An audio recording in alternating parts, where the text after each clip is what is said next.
sizameni ukwenza ngokuhle sisaziphilela lomhlaba. Make sizameni ukwenza ngokuhle sisaziphilela lomhlaba. Okay, everyone take their seats. We're about to begin the proceedings, God willing. So, no? God willing, are you okay? We're going to begin proceedings. Okay. Willing, whatever it is. Okay. I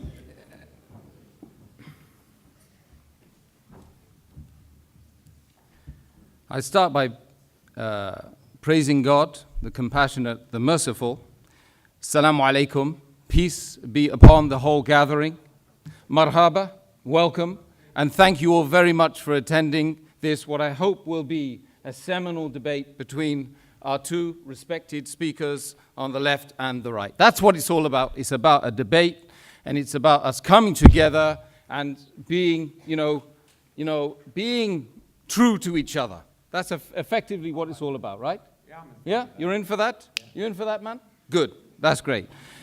Tonight's challenging debate, okay, entitled Islam or Atheism, okay, which makes more sense, is not happening in a vacuum, quantum, no, or otherwise. It's taking place within the context of a world full of human beings looking for answers, in a world seemingly full of Western promise, a world full of information fueled by the IT age. However, IT and we seem to have failed to adequately answer the most fundamental of questions about life, our existence itself, which is, of course, the main core area that we're going to be addressing tonight in this auditorium in London here tonight. I remember, spending a large part of my life asking myself, why am I here? Who created me? Do I have a purpose? Can we be certain about any of these, these questions? And once, I asked a bishop, what's the purpose of life? And he said to me, go and do a theology degree. Right, I'm not telling you to go and do a theology degree. I'm asking you to sit here in a debate for 2 hours with my two honorable guests over here. Was asking a bishop. Yeah, well, I'll ask you later. Well, of course, he didn't know the answer, by the way. Right. That's another issue.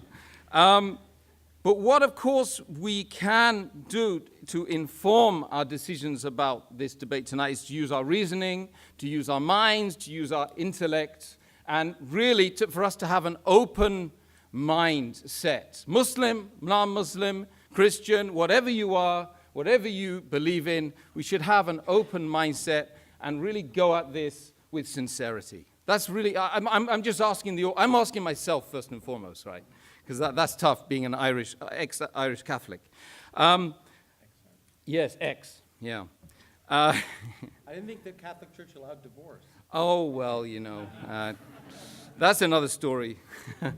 This evening, two major belief systems, if you like, who lay claim to the truth are going head to head. No matter which side of the fence that you tend to reside on, okay, by the end of the night, that you will be better informed about atheism and about Islam. Hopefully, the world perspectives, the world view of Islam and atheism. That's what it's really all about. Tonight, how's it gonna hang? Right. Well, we're going to have 25 minutes allotted for both speakers, although I'm told that that's going to change as well. Yeah. Okay? And then followed by a further 10 minutes of, coming back, and then another 3 minutes of coming back, although that might change, Professor, right? And after that, there will be, crossfire, and there's going to be no heavy arms to be utilized in this section, both of you, okay? Although I understand the tongue is a lot more vicious than nuclear weapons. But what we're effectively saying after that is that you lovely people will get the opportunity to ask questions as make observations, hopefully on the topics, right? On the topic that we're talking about, and then there'll be 2 minutes closing remarks, a little presentation after that, and we'll all go home, and we've got to be out of here by 10 o'clock. I would urge the audience not to heckle the speakers, to be polite at all times, okay? And, to listen to each other afterwards as well. We won't want any blood or any fights, okay? And I'm sure that you guys, you understand why I'm saying that. So today, our first speaker, okay? Has this been agreed upon? No, I was told. Okay, good, okay. Wait, you want to go first? I don't care. Will be our brother, well, you say brother, he's a brother in humanity. You're my brother in humanity. He's my brother in humanity and in the faith of Islam. Okay. Okay, fine. It means God is great. Yeah. Okay. So, Hamza Andreas Tzortzis, of course, he's actually Greek, not Pakistani.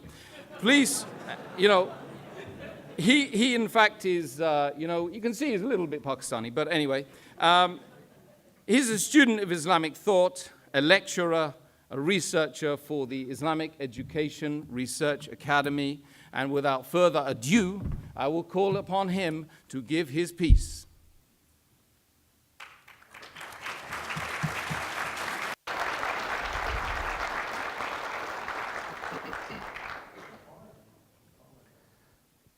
إن الحمد لله والصلاة والسلام على رسول الله. To proceed, respected Professor Krauss, guests, brothers and sisters, friends, relatives, I greet you with the warmest Islamic greetings of peace. Assalamu alaikum wa rahmatullahi wa barakatuhu. Which basically means, may the peace and blessings of God be upon you all. Today's question, Islam or atheism, which makes more sense? I would argue that if we use our reason, our rational faculties, we will definitely come to the conclusion that Islam makes more sense. And I'm going to use 2 simple arguments to verify that claim. Argument number 1, Islam makes sense of the origins of the universe. Argument number 2, Islam makes sense of the nature of the Quranic discourse. So let me go straight to the first argument, that Islam makes sense of the origins of the universe. Now, we all have had the same type of questions, well, most of us anyway. Why does the universe exist? Why is there something rather than nothing? And in response to that question, the grandfather of neo-atheism, Bertrand Russell, said, the universe is just there, and that's all. It's a brute fact. Even in Islamic history, as early as the 8th century, we had philosophical naturalists known as the Dahriya. They held similar views. Now, the implications of these historical opinions is that the universe is eternal. And if the universe is eternal, it implies there is an infinite past. But the question is, can we have an infinite past? Does the infinite make sense in the real world? Now, the assertion that the universe has an infinite past is absolutely irrational. This is because the quantifiable infinite cannot exist in the real world, something our beloved Professor Krauss has also suggested in his book, A Universe from Nothing, on page 71. He says clearly, the energy of empty space, or anything else for that matter, cannot physically be infinite. So we have to figure out a way to do the calculation to get a finite answer. Now, to highlight why the infinity or the infinite doesn't exist, take the following examples into consideration. Imagine we have, for example, an infinite number of Professor Krausses in this room. And if I were to take 5 Professor Krausses away, how many do we have left? Well, some mathematicians may say, well, we still have an infinite number of Professor Krausses. Logicians will say we have infinity minus 5. But what stops me practically removing 5 Professor Krausses away from this room? Nothing. And if I do, there should be less than infinite, but there isn't, therefore it leads to absurdities and contradictions. Take this other example into consideration.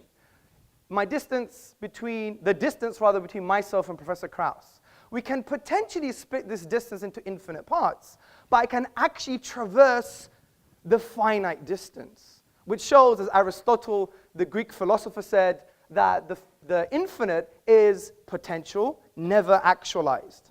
And in light of this, mathematicians Kasman and Newman said, the infinite certainly does not exist in the same sense that we say there are fish in the sea.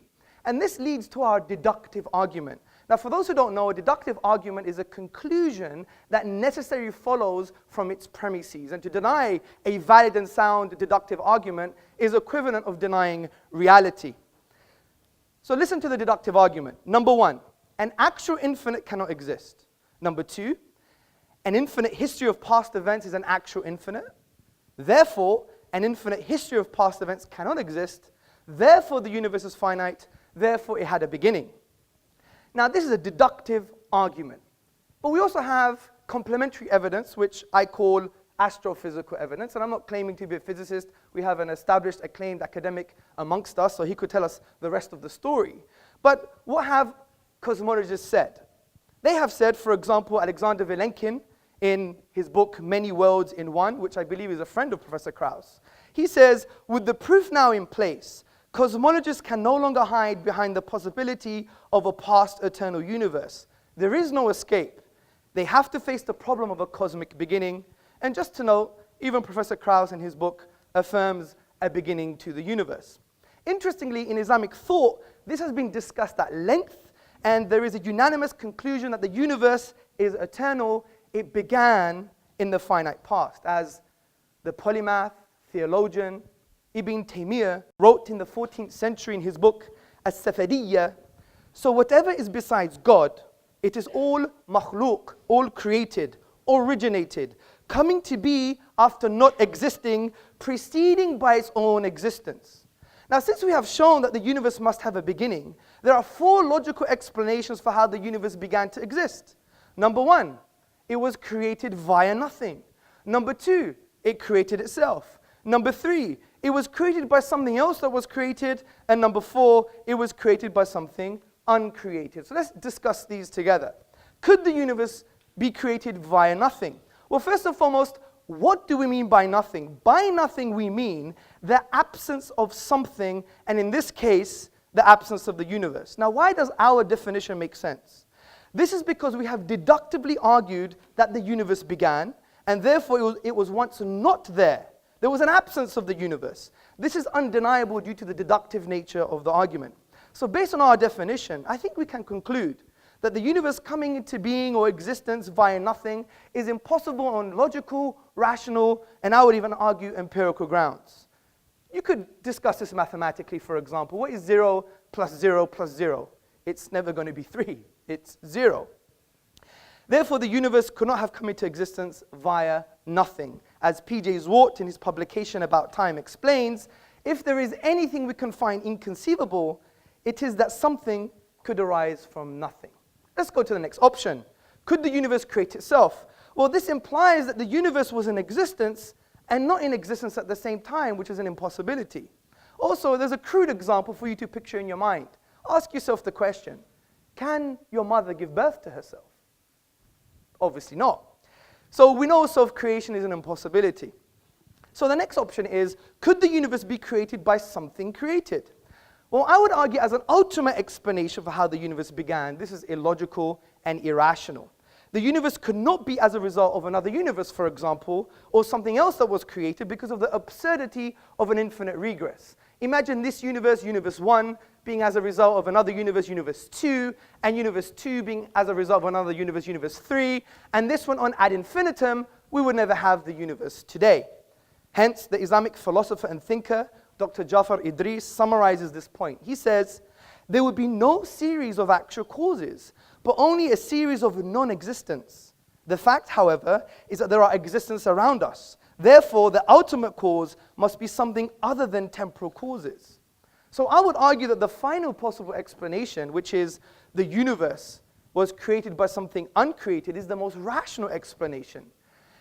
And the philosopher Abraham Varghese, in the appendix to Professor Anthony Fleur's book, There Is a God, explains this conclusion in a simple but forceful way. He writes, now, clearly, theists and atheists can agree on one thing. If anything exists at all, there must be something preceding it that always existed. How did this eternally existing reality come to be? The answer is that it never came to be. It always existed. Take your pick. the God or the universe. Something always existed. And we've argued deductively that the universe began, therefore it couldn't have always existed. Now this doesn't mean God exists. It doesn't mean Allah, Buddha, Jesus, Yahweh exists. Of course not. That's a leap of faith. We leave that to the atheists.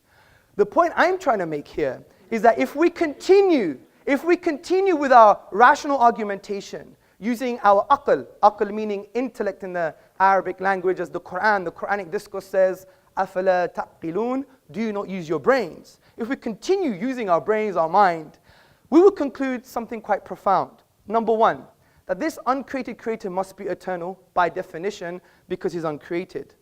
Number two, he must be transcendent. As Ibn Taymiyyah, the 14th century philosopher and theologian, said, he must be distinct and disjoined from the universe. For example, if I were to create this lectern, do I become the lectern? No. Number three, this uncreated creator must have a will, because if it's eternal and brought into existence a finite effect that began, like the universe, he must have chose the universe to come into existence. And a choice indicates a will, and a will indicates it can have a relationship with sentient beings in the universe. Number four, it must be powerful. It created the atom, for example. If you split the atom, ask Professor Krauss what happens. Fifth point, it must be perpetually knowing, because if it's eternal and it established laws like the law of gravity, it implies it's a lawgiver. So therefore we can make the inference that it's perpetually knowing or perpetually intelligent because it's eternal and created laws in the universe. Finally, it must be one. If we use the rational principle called Occam's razor, and by the way, many people don't understand Occam's razor, and I think Professor Krauss doesn't understand Occam's razor either when I read his book, but he could debate with me later. Occam's razor is not about physical causes, by the way, which has been misconstrued as a straw man in the Kraussian fashion. Basically, Occam's razor is that you must have a simple explanation, but also you must have the most comprehensive, which means what?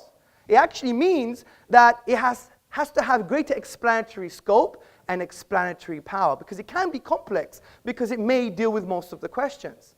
But concerning this reality about the oneness of the divine, the argument that the creator must be one is simple and far more comprehensive. If you say 2 or 3 or 4, then it's not simple anymore, and it doesn't answer all the questions. In actual fact, it creates far more questions than it answers, such as, how do 2, 3, 4 causes co-eternally exist? It doesn't make any sense.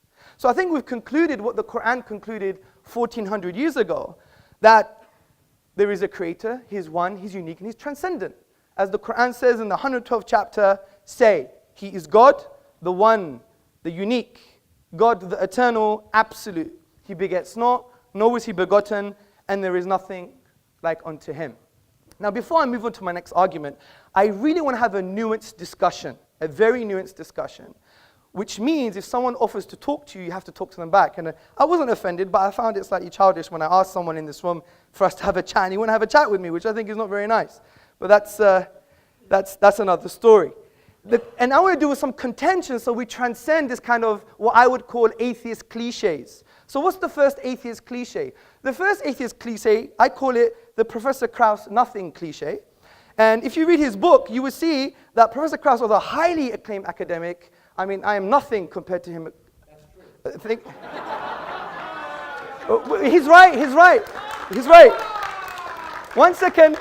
By the way, him making a statement is not an argument. I don't know why you're clapping like someone who's obedient slave. 1 point. Please, I have a time to keep. So, in his book, which I really like his book, I like his style, I like his rhetoric, he wrote in his book, A Universe from Nothing, he said that nothing is nothing with italics. And essentially what he's trying to say, he's trying to change the label nothing, which in the English language is a universal negation. But he's saying nothing is actually something, which is a quantum reality. Now this is quite bizarre. And that's why you have to study philosophy, because you need to make conceptual distinctions. For example, imagine I was in the hallway and I said, I met nobody, and they gave me directions to this room. Or imagine if I said, for example, yesterday my wife made a great lunch, and it was nothing. Nothing tastes great with a bit of whipped cream. I mean, does this make any sense? And Professor Krauss' use of nothing is actually something. He also says in his book in page 80, our universe will then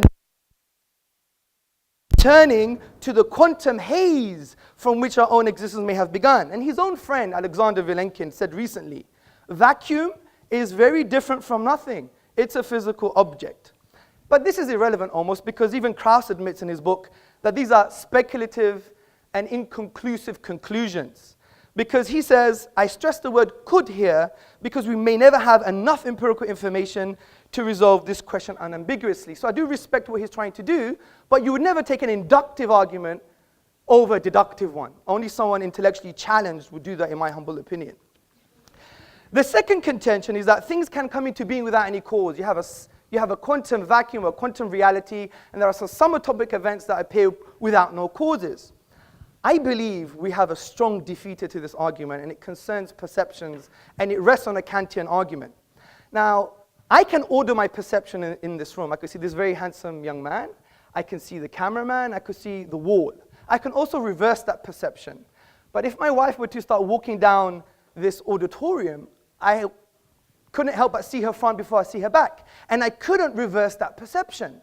Now, the very fact that I know when I can order my perceptions and when I can't, and when I can reverse my perceptions and when I can't, is because we have an innate concept of causal links and causal connections.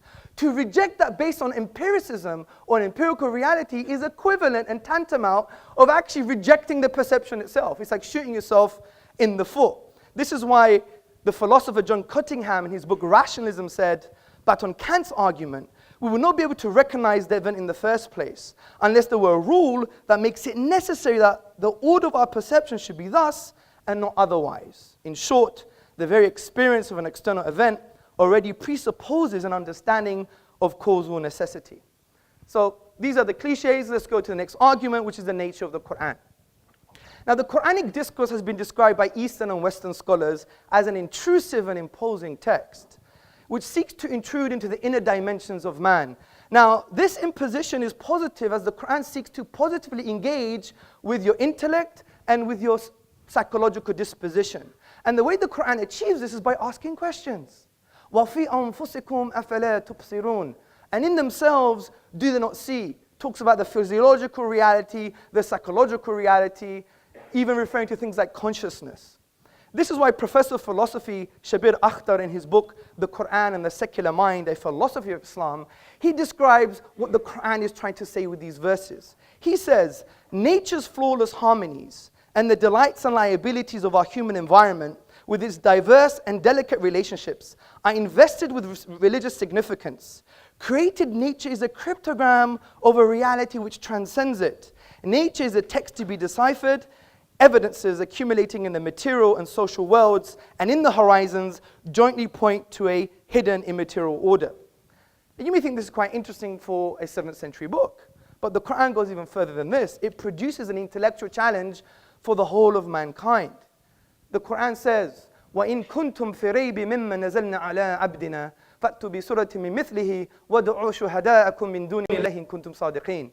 And if you are in doubt, talking to Krauss, talking to me, talking to everybody, if you doubt this book, which we have sent down to our servant, referring to the Prophet Muhammad sallallahu alaihi wasallam, upon whom be peace, then bring one chapter like it and call on your witnesses and supporters besides God, in kuntum sadiqeen, if you're truthful in this claim.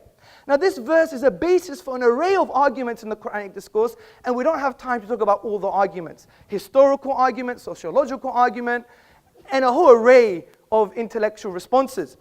But one I want to talk about is called the inimitability and the uniqueness concerning the Arabic language in the Quranic discourse, which Islamic theologians and thinkers argue that it is a miracle. Now, before I get into that, we have to now discuss what is a miracle. We have to define what a miracle is. Now, the word itself linguistically comes from the Latin word miraculum, meaning something wonderful. And the traditional Western philosophical definition of a miracle, as summarized by David Hume in his An Inquiry Concerning Human Understanding, he says it's a transgression of natural law. We don't agree with that definition. Because what are natural laws? Natural laws are just inductive generalizations of patterns we perceive in the universe. If something changes from the pattern or is different, then maybe it's part of the pattern. It's just based on induction. What the profound Islamic theologians and thinkers have done, they've redefined what a miracle is based on the Quranic discourse.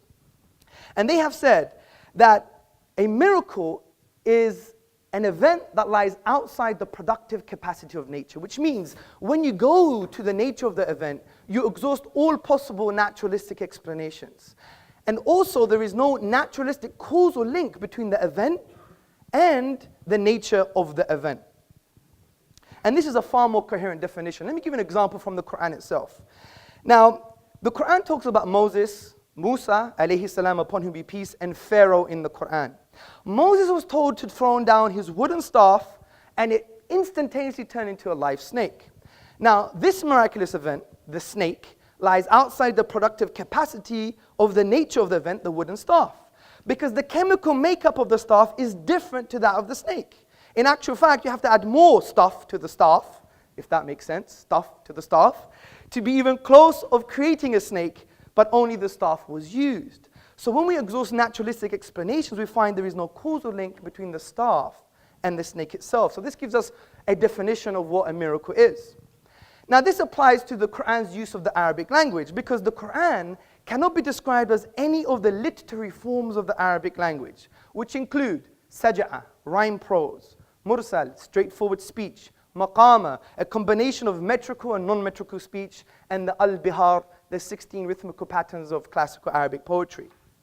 Now interestingly, in classical Arabic, every expression falls within the known literary forms of the Arabic language. The Quran, however, descopes the Arabic language. And the Quran is a miracle from this perspective, because even though it's made up of the Arabic language, there is no causal link between the Arabic language and the Arabic in the Quran. This is because when we exhaust the 28 letters, the finite grammatical rules, and the finite words, we exhaust them, we cannot produce the unique literary form of the Quranic discourse. And interestingly, from a historical and literary perspective, when attempts have been made to produce the like of the literary form of the Quranic discourse, they have all failed. As the academic Foster Fitzgerald Arbuthnot, a notable British Orientalist, states, and that those several attempts have been made to produce a work equal to it as far as elegant writing is concerned, none have yet succeeded. In this light, brothers, sisters, and friends, what we've just discussed can develop into a deductive argument. And listen very carefully. Number one, a miracle is an event that lies outside the productive capacity of nature. In other words, there are no causal links between the event and the nature of the event. Number two, the Quran's literary form lies outside the productive capacity of the nature of the Arabic language. Its literary form cannot be logically explained using the Arabic language. Therefore, the Quran is a miracle. As Professor Bruce Lawrence from Duke University in his book, The Quran, a Biography, on page number 8 said, as tangible signs, Quranic verses are expressive of inexhaustible truth. They signify meaning, layered within meaning, light upon light, miracle after miracle. So we have two key arguments that are based on deduction, not just induction. And to challenge a deductive argument, you have to challenge the premises, and I hope Professor Krauss would do that. So let's go to some contentions. What about Shakespeare? Shakespeare is unique, but this is a very shallow contention. And I even heard this from Dan Barker in our debate in Minnesota, and he didn't do his reading. Basically, Shakespeare is not unique from the perspective of the structural features of language, the literary form. Rather, it's aesthetic reception. The kind of argument we're talking about the structural features of the Arabic language. And if you look at Shakespeare, he used the iambic pentameter, the trochaic verse, the blank verse, and many English literateurs use the same kind of structures. And if you go to the book, the Oxford Dictionary of National Biography, you will see that Shakespeare has been compared to Francis Beaumont, John Fletcher, and other playwrights. So he's not unique or inimitable from the perspective that we're talking about. Finally, the last contention is, but I'm not an Arab. How would I know? Well, we could use another argument called rational deduction. Now, rational deduction is a thinking process where you take a universally accepted statement and from that draw logical conclusions. And no one would deny universally accepted statements from academia or from authorities that are valid and sound and authentic. Because this is the realm of epistemology, the study of belief, and a valid source of knowledge is actually testimony. If you read the works of Professor Cody and Professor Keith Lehrer in the epistemology of testimony published by Oxford, you will see it's a grounded argument which we could discuss later. So the authentic and valid testimony concerning the Quran is, no one has been able to challenge the Quran and produce its literary form. If that is true, then we could draw logical conclusions without even knowing one letter of the Arabic language. We could say, well, could it be from an Arab? Could it be from a non-Arab? Could it be from Muhammad, upon whom be peace? Or is it from the divine reality? We know it couldn't be from an Arab because they all failed, especially the best Arabs at the time. We know it can't be a non-Arab because you have to know Arabic. We know it couldn't be from Muhammad, upon whom be peace, because all human expression, if you have the blueprint, you can replicate it. Just look at some replicas of Picasso and Monet in art. And therefore, it must be from the divine. So from this perspective, we've dealt with some outdated cliches because I really want a nuanced and frank discussion. I really do. And I hope I do have that with Professor Krauss. I respect him dearly. And I respect all of you. Obviously, we're going to have a pun here and there, but that's the whole point. I couldn't let Krauss get away what he did in the beginning. So from that perspective, I really want him to deal with my premises, and I want him to deal with the deductive argument, and I wish him Godspeed. Thank you. Okay, thank you very much, Hamza Tzortzis, for that expressive presentation on the Islamic worldview. We're now going to be calling upon Professor Lawrence Krauss to come back on that with his presentation, which I don't think is going to last more than 25 minutes, I'm sure of that. But just to let you know, some of you who perhaps don't know anything about Professor, he's a renowned cosmologist and a science popularizer, and is the foundation professor in the School of Earth and Space Exploration, a director of the Origins Project at the Arizona State University. He's hailed by Scientific America as being a rare public intellectual, and he's also the author of more than 300 scientific papers and 9 publications, books, including the international bestseller, The Physics of Star Trek, and his most recent bestseller entitled A Universe from Nothing, now being translated into 17 languages or more. Professor Krauss, I call upon you to respond. Well, first I want to thank the people who invited me, who've been very gracious to me, treated me with more hospitality than I've gotten in many times I've talked. So I guess that's Sabia, who I haven't met, and Obeida, who's been taking care of me for the last day or two, and Isa, who I was just working with. And so I do want to thank them tremendously. They showed me great respect and hospitality, and I want to show them and you that kind of respect. And that doesn't mean I respect ideas. Okay, some ideas are ridiculous, and that's perfectly reasonable. In fact, ridiculing ideas is what makes progress. So if I offend some of you, I don't mean to offend you personally. I may offend some of your ideas, but that doesn't bother me at all. In fact, if you confront my ideas, it will lead to a discussion.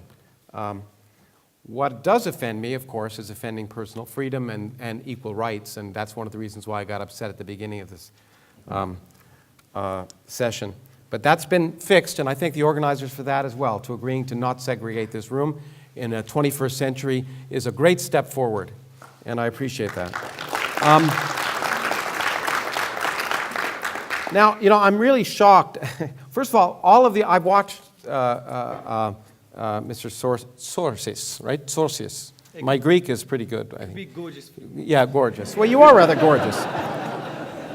Gorgeous George over here. I watched some of these, and they're always exactly the same. So I thought they'd be different this time.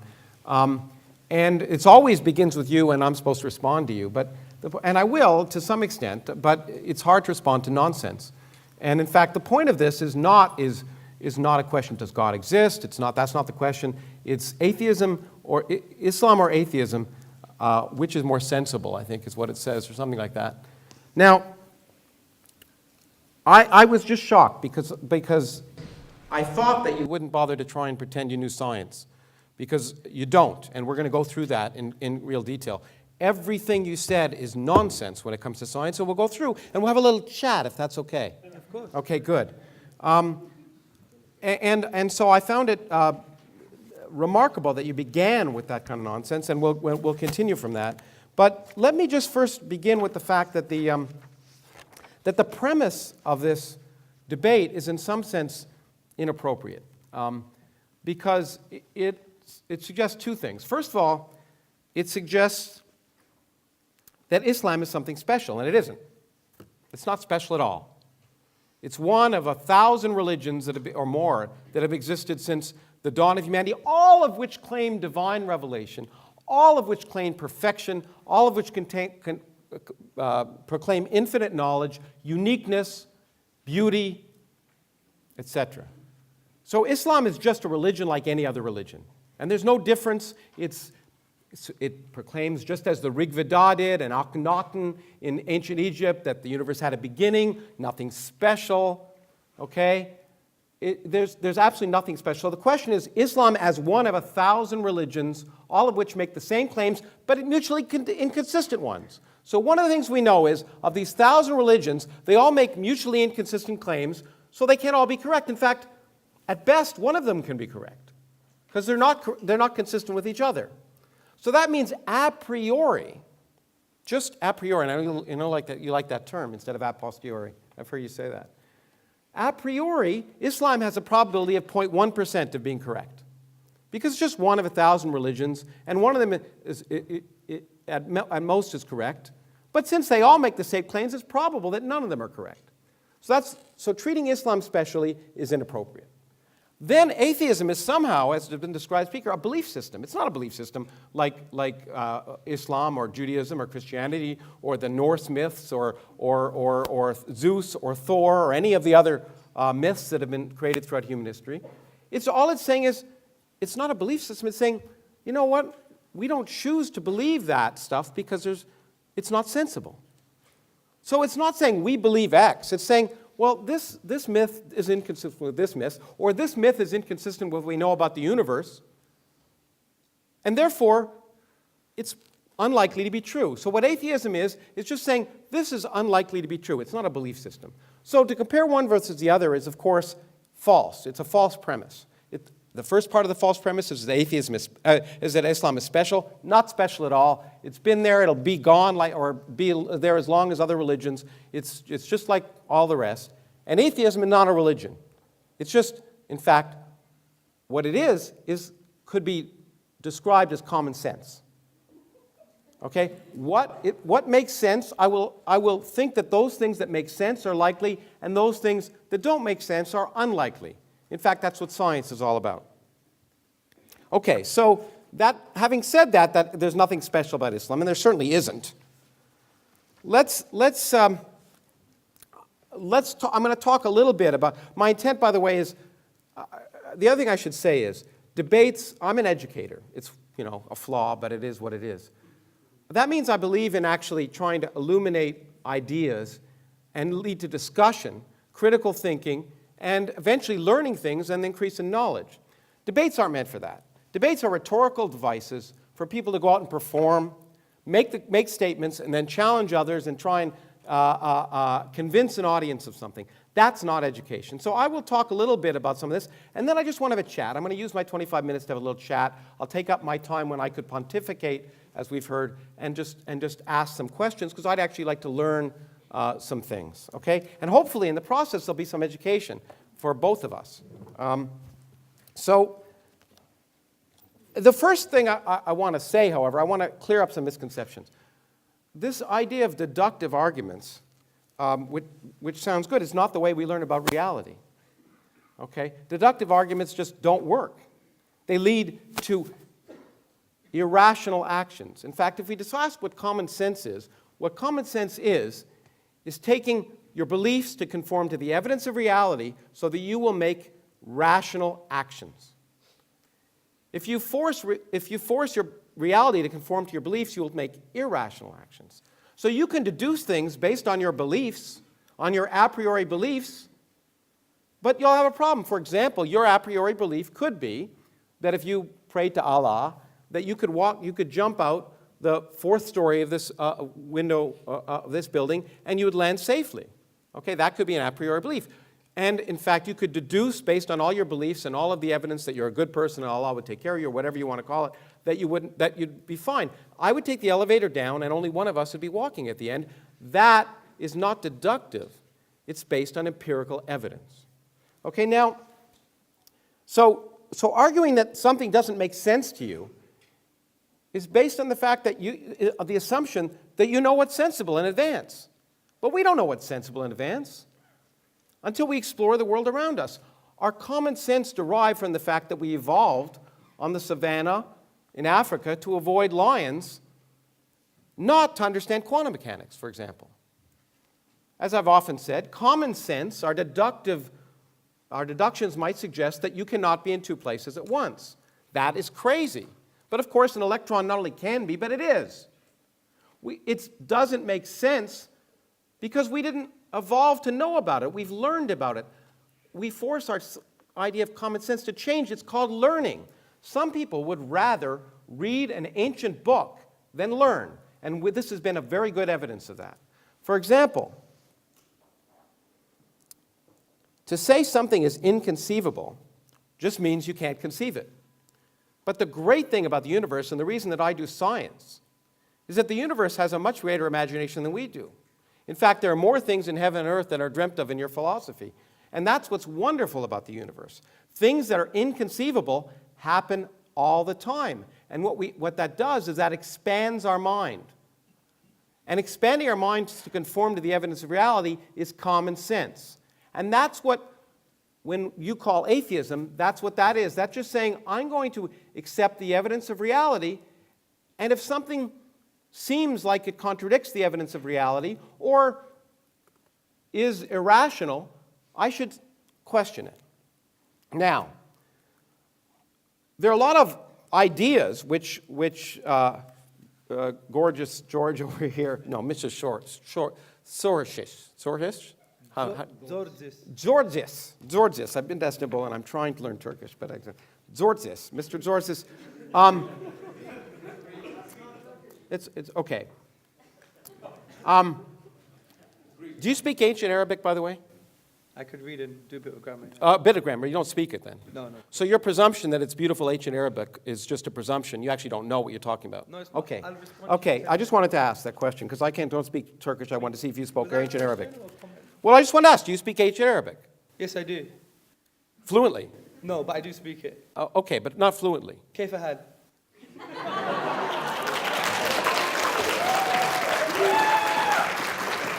Well, you know what? There's a real language that you don't speak. It's called the language of mathematics. So let's talk about that. Let's talk about this nonsense about infinity. Let's take something physical. Let's draw a circle and draw a diameter. What's the ratio of the distance of the circle to the diameter? Do you know? You're the teacher. Do you know? You're the teacher. I know. I'm asking you a question. I want to have a chat. I don't know anything.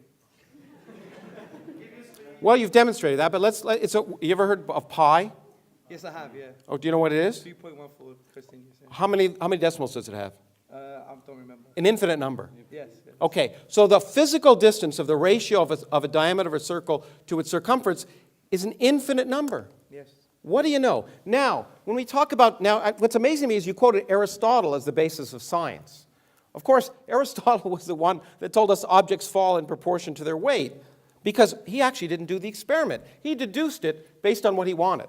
Galileo, of course, did the experiment, right? And we know, let's do the experiment here in front of you. So I'm going to take this object and this object. Yes. Aristotle would tell me which would fall first. Will you tell me which would fall first?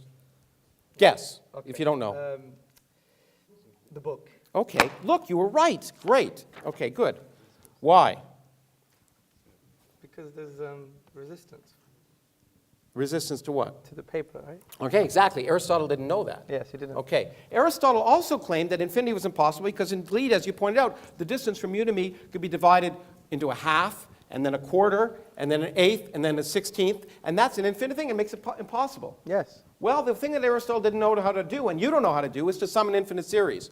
1 plus a half plus a quarter plus an eighth plus a 16th adds up to 2. Yes. Okay, so that kind of argument that infinity is impossible, it just doesn't make sense mathematically. Infinities do occur. Now, it is true in my book that I said infinite density or infinite energy is a concept that appears to be in contradiction with the evidence of physics.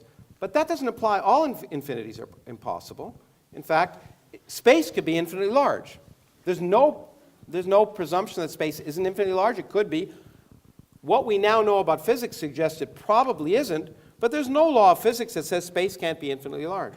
So this notion that you deduce that infinity is impossible because you don't like it It's just not the way the world works. Because infinities happen all the time, whether you like them or not. Not only that, it doesn't lead to irrational actions. Mathematicians have a way of dealing with infinity. We can add infinities. We can take numbers and an infinite series that, for example, the series 1 plus 2 plus 3 plus 4 plus 5 plus 6 plus 7 to infinity actually has, in mathematical terms, can have a finite sum. It's minus 1/12, if you wanted to know. Okay? It may not seem logical to you. It may seem inconceivable to you that the sum of a series of positive terms, each of which is bigger than 1/12, could end up being minus 1/12. But the fact that it's inconceivable to you just means you're ignorant. Thank you. Okay. Now, this idea that Occam's razor suggests, first of all, Occam's razor is not a principle of science. Okay, it's a nice idea that you should try for the simplest answer to any question, and physicists try and use that. Sometimes the simplest answer doesn't work. In genomics, for example, it'd be nice if every gene, in fact, you talked about more than one cause for an effect. It'd be nice if every gene, every disease was caused by a single gene. One of the reasons that genomics is so difficult is we've discovered there's a complex interaction of genes, so that in fact, that there are many separate causes of most diseases. There are very few diseases that have a single cause. But in fact, you know what is simpler than the number 1? The number 0. 0 is a much simpler reason that there's no cause. Okay, so if you really wanted to apply Occam's razor, in fact, you'd apply no causes. Now, you also use the term causality, which is a term I understand. You didn't define it. Do you want to define it? I may do. Well, why don't you do it now? I don't want to give you that favor. Oh, I thought we were going to have a chat. Yeah, but I want to have a chat, not a chat. So it's less rhetoric, more connection. No, let's have a chat. No, I think when we talk about rhetoric, we were talking about the lecture you just gave. I want to have a chat. I'm asking you a question. Do you know what causality means? You use the term. Yes. Okay. Well, if you use a term, you should know what it means. yes, Okay, I have my you use it. definition. I have my definition. Okay. Well, I'll define, and that's cause precedes effects. Does that sound good? No, that's the wrong definition. In my Okay. opinion. Well, I'd like to learn what it is. Well, for example, there's an interesting book about the quantum physics and causality. And the philosophers and philosophers of science and scientists have disagreed on a specific definition. So they've reduced back to a fundamental definition. Do you want to have a chat or a chat? You quoted a book on physics. Yeah, I haven't finished yet. Physicists don't disagree about the definition of causality. Have you presumed your results here? Do you No. really want to connect with me as a human being? No, But you've asked me a question, you're answering it for me? I mean, come on. You quoted physicists. Go on. I said scientists. Okay. Now, which is the same, I agree. Now, so from my limited knowledge, and I do believe it is limited, of course, is that the agreement has been on something which produces an effect, which includes, therefore, you can have something called asymmetric spontaneous causality, where the cause exists prior causally, but not prior temporally. So there is a whole range. What's prior causally, not prior temporally? Prior causally means that there is I'll give you an example. The Kantian example was you have an infinite ball that's on an infinite pillow. Now, they both, time doesn't exist here, but you're not going to say the indentation is not as a result of the ball. So there is a causal dependency there, and time is out of the window. So we could discuss causality until the cows come home, but it's not as simple as what you're trying to say in terms of that. It doesn't presume temporality, do you see? Well, I think it does. I think, again, if you think carefully about what you just did, Okay. the ball doesn't create an indent in a pillow. And by the way, you used infinite. I thought we weren't allowed infinite. But anyway. It was an example. Yeah, well, it's an example of a physical example, which you said doesn't exist if it's infinite. But it doesn't matter if it's infinite. A pillow here, a finite pillow and a finite ball. Yes. Okay? There's an indent. Of course there is. Yeah. Okay, was the ball there or not? Well, my example wasn't based on finitude. It was based on they're both infinite. Well, but if the ball isn't on the pillow, it doesn't create an indent, right? Yeah, of course. Yeah. Okay, so it had to be. So was it put on the pillow or not? Well, that's irrelevant. You're damning the example. then you're That's a logical fallacy. No. Get the point I'm the trying point to say. is that the physical causes have physical effects. So either the ball is on the pillow or not. Now the point about causality is that the interesting aspect of it is that it's an interesting physical question. But what if there's no before? Let's take, you talked about the cosmology. So let's take general relativity, whose equations I'm sure you don't know. And I said I don't know Take it back to anything. the beginning. Oh, we talked. You made it very clear that the beginning of the universe is very important. You deduced it, but in fact, deduction doesn't matter. The point is, the universe, our visible universe, did have a beginning because we can measure it. Whether we liked it or not, or whether we think it's sensible or not, it actually did have a beginning, a factor not in dispute. Our universe had a beginning. Now, however, the laws of physics tell us, right now, if we extrapolate back to the beginning, that that if we took it at face value, that time didn't exist before t equals 0. So if time doesn't exist at all, the sense of cause doesn't even make sense. And this is the key point. In science, we have to realize that our common sense notions sometimes go out the window. When we observe effects, they have causes.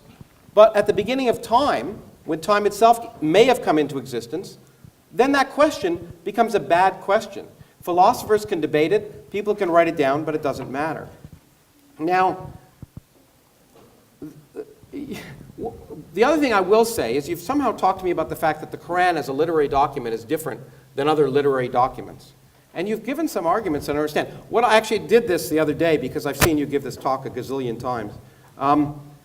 I actually input in a computer a lot of Arabic words and asked them to produce it at random, and I produced 2 sentences from the Arabic from the Quran in 11.6 seconds.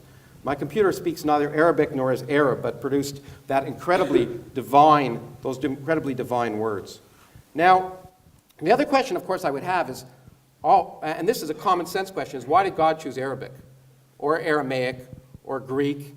I mean, doesn't he speak English? Or the Americans always think he does, which is why they invented the Mormon religion. So the question I want to ask is, what makes sense is to ask not the details of the Quran, which I don't want to dwell on, because it's just one of 1,000 different religions, all of which make the same claims, and all of which, if you look at them a priori, are equally ridiculous from an a priori common sense notion.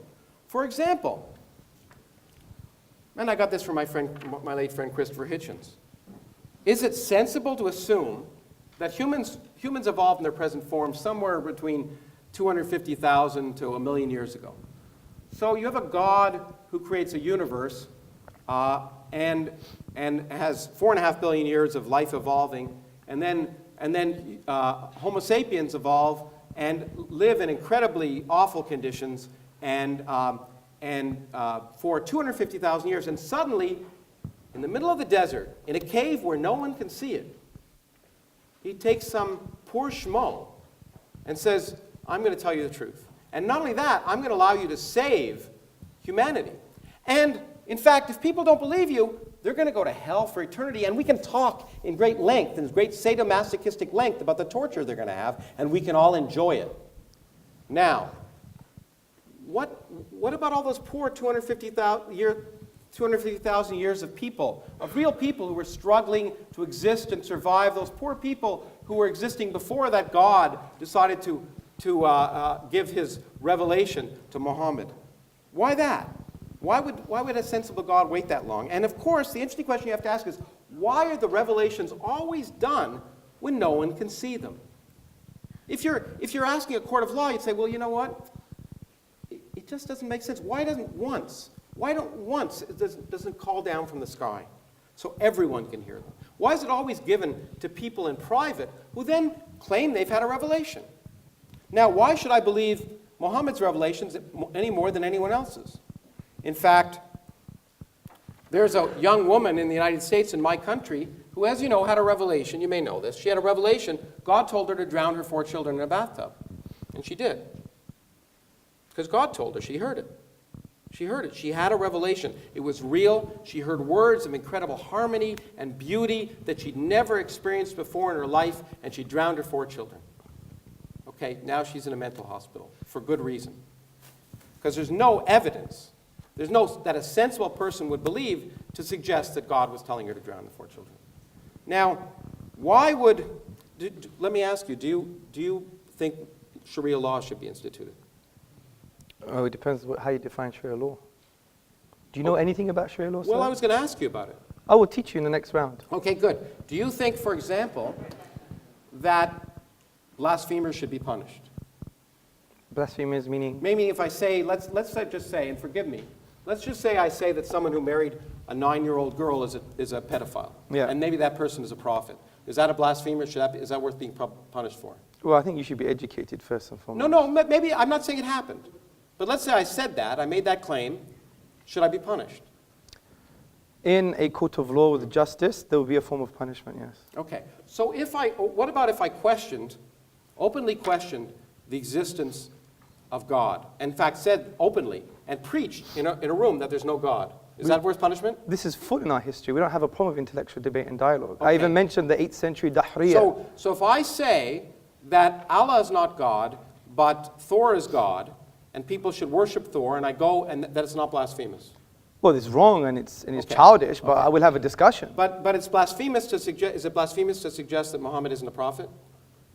Well, from an Islamic perspective, but you have to understand there's a difference between public intellectual discourse Okay, so and great, being okay. deliberately rude. Okay, well that's. But we'll that's all great. fall for intellectual discourse as per this big debate. Oh, but you say I should be punished if I suggest Muhammad was a child molester. That's No, the I wasn't saying that. Didn't you say that? What I'm saying is, in an Islamic law, for instance, if you were to speak about something like this, and you would be taken to a court under certain conditions, Then I would be punished. there may be a punishment. But generally speaking, it would be more edifying and educational. But rather should there be punishment? That's what I'm asking you. Should there be? Oh, you're asking me if there Yeah. should be punishment? I think we should follow God's law, of course. So there should be a punishment. I think there should be a punishment if you're deliberately harming anyone else. For openly questioning. Well, John Stuart Mill For had the openly same questioning or opinion. Openly ridiculing. So No, there's a difference. Don't straw man Okay, my okay, positions. let me take a more clear example. You're straw manning my Say you're a positions. homosexual man Yes. and you have sex with another homosexual man. Should that be subject to punishment? In the private home, it's outside of the Sharia law. If they did it in public, which doesn't even happen where you're from, then there's a different story. What would the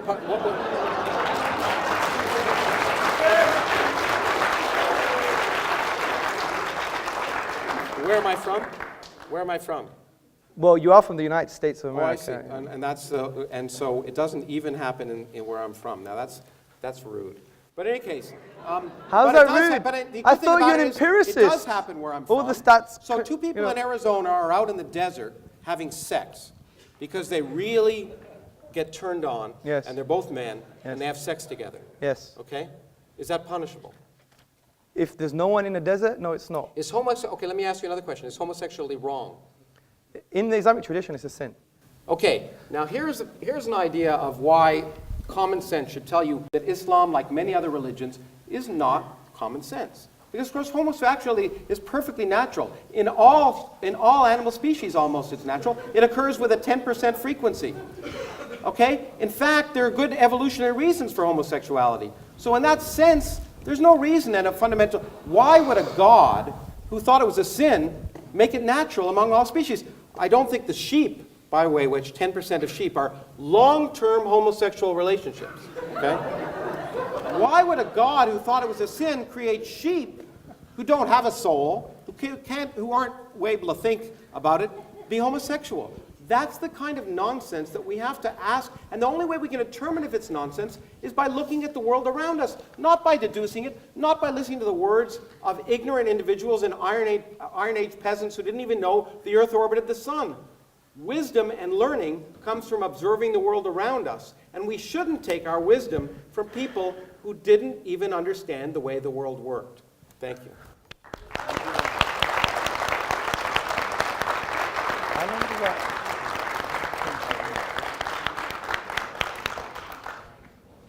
Professor Krauss, thank you very much for your presentation on the atheist worldview. It's not a worldview. I think it was actually more like a dialogue, nice to chat between you two guys. Actually, Yes. I was wondering when I should jump in and stop you guys. You know. Anyway, I'm sure Aristotle and Plato did the same thing. But now we've got something to sort of come back on from Professor. He's given a lot of food for thought. And no doubt, Hamza, in about 10 minutes, Yes, thank you. Possibly come back and answer some of those contentions brought up by Professor Krauss. Thank you very much, Professor Krauss. Audience, first and foremost, I think most of what he said was a red herring. A red herring is this very smelly fish that you pull across the path of running dogs. And the reason it was a red herring, because he said that I spoke about science. I specifically said he knows better than I do. I specifically didn't use it as my key argument for the finitude of the universe. And he wanted to correct me on something that I didn't even mention myself. This is what you call not rhetoric, not intellectual argument. It's what you call sophistry. It's rhetoric with crap, frankly. Now, and I'm not saying it to be rude, because it's a typical Kraussian fashion. A Kraussian fashion trying to win over the whole audience, make a hoo-ha in the beginning. And imagine I did that when I walked into, one day I had interfaith dialogue. And imagine I walked into a Jewish mosque or a hall that was public, and I basically said, I don't want to do things your way, but I want to discuss with you, but I'm not going to do things your way. Is that tolerance? Is that how you connect with other people? He wants to know about our tradition, but he won't even ask them, why do you have this? And another straw man, justice and equal rights. You think they're saying that because they don't have any justice or equal rights? My wife is up there, ask my wife. What's the matter with you? See, these presumptions from Fox News, you're an academic, but when you talk about Islam, it's based on the Fox News narrative, and I'm going to expose this in a minute. Now, the first point I want to make.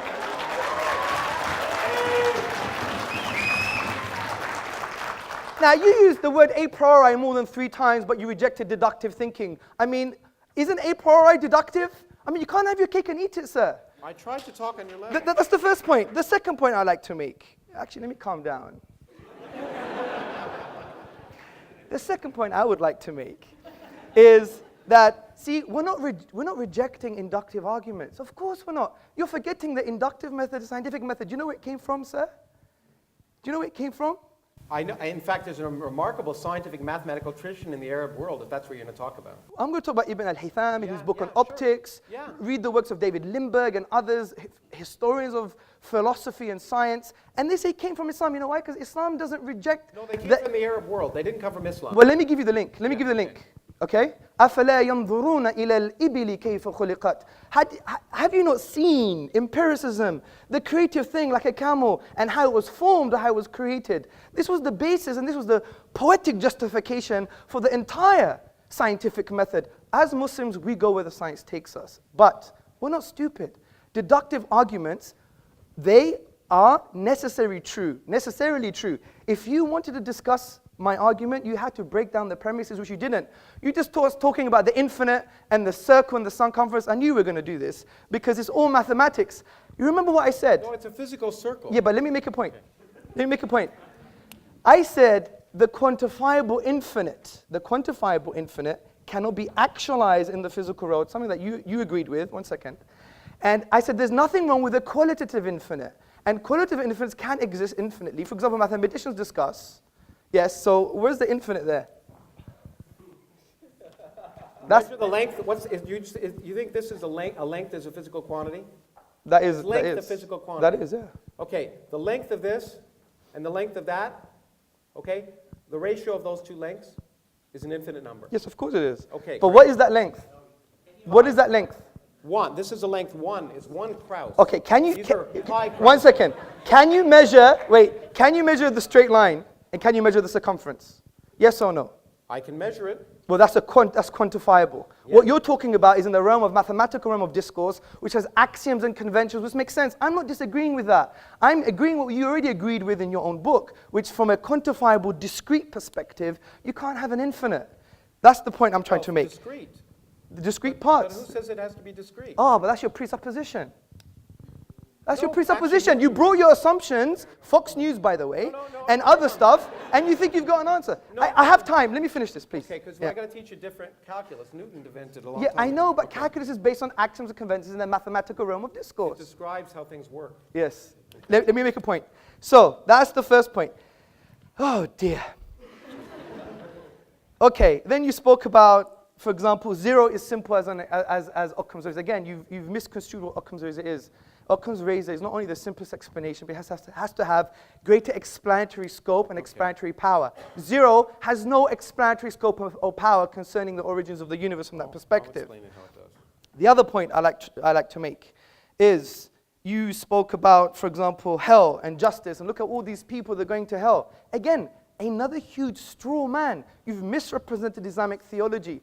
We have a very nuanced theology, sir. I think the best thing to do, if you were sincere, you would have said, you know, Hamza, I don't get this. I haven't read this before. I'm just making my own mind up because I watch videos of Christopher Hitchens and he's an authority to me. I don't know much. Can you tell me what Islam says about this issue? That would have been better, wouldn't it? But again, it's a straw man. And when it comes to things like hell, we believe God is all just and all merciful, okay? No one disagrees with the concept of punishment, okay? You're not going to disagree with the concept of punishment, are you? So when it comes to people who haven't heard about Islam, there's a whole array of theologians like Ibn Taymiyyah and Al-Ghazali who said that there's going to be another form of justice for them. They may be tested on the Day of Judgment based on other prophetic traditions. It's not as simple as that. Okay, homosexuality is a sin. Again, you try to put words in my mouth, and that's not nice. That's not nice. I asked you questions. I didn't. You did, but I don't know if you try to answer them for me, which is quite interesting. Now, see, we don't believe homosexual tendencies per se, are sinful. It's the manifestation of the homosexual act in public is sinful. Because we believe in our theology, let me just make the point, that we're given a package. We all have tendencies. People have tendencies, you know, the polygamists, for example, or other people have tendencies that may be seen negative or taboo. Other people have tendencies concerning various different things. And we believe this is a package that God has given us. But we have an empowering philosophy which says that God, okay, when he gives you these tendencies, whatever they are, whatever kind of inclinations we have, we use our aql, our intellect, by understanding the divine reality and what he wants from us, because God would know me better than I know myself. And he would say, fine, you have these tendencies. This is how you shape them. This is how you control them. Like, we don't believe in, like, we should be agitated purely based on the bestial aspects of man, whether it's heterosexual or homosexual. And by the way, you know, saying off to your mother is equivalent major sin as being a homosexual. So the point I'm trying to say is we don't condemn people per se. We don't say, you know what, I'm going to kill you. We appreciate every human being. They have spiritual needs, but we're not gonna make up our own religion. We're not gonna follow the Kraussian religion, whatever he says. We're gonna follow the divine reality. If he says homosexuality is a sin, it's a sin. Just like drinking alcohol is a sin for the Muslim, or for example, being harmful to human beings is a sin. Right? Just because I have a tendency and I'm a martial artist and I want to harm people, does that mean now, you know, God is wrong just because I have that tendency? I mean, that's not right. Anyway, I'm still looking for some strong counter arguments you made to my points. There were no points to actually make any counter arguments. Well, there were, because you didn't. Okay, let's put it simply. Infinity doesn't exist. Yes, it does. Okay. You didn't. No, I said the quantifiable infinite doesn't exist. I agree the infinite exists. Again, another straw man. The point I'm trying to say is this. We have a deductive argument that the universe is finite. If it's finite, it began to exist. If it began to exist, there are some logical possibilities. Please entertain those logical possibilities. If not, it's equivalent to you coming to my house, having a coffee, I'm talking to you, but you're talking to the window. And I know you have better morals and manners than that, because I know you're highly respected. And we do all respect you in some paradoxical way. But the point is, the point I'm trying to say, Professor Krauss, is that I think it's only fair if you want to pick and choose from the Fox News narrative that you actually trying to change that stance and say, right, what does Sharia law say? Do you have a book of Sharia law at home? I asked you so I could learn. No, but you were telling me. Do you have a book? Okay, do you have a book on Sharia law? No.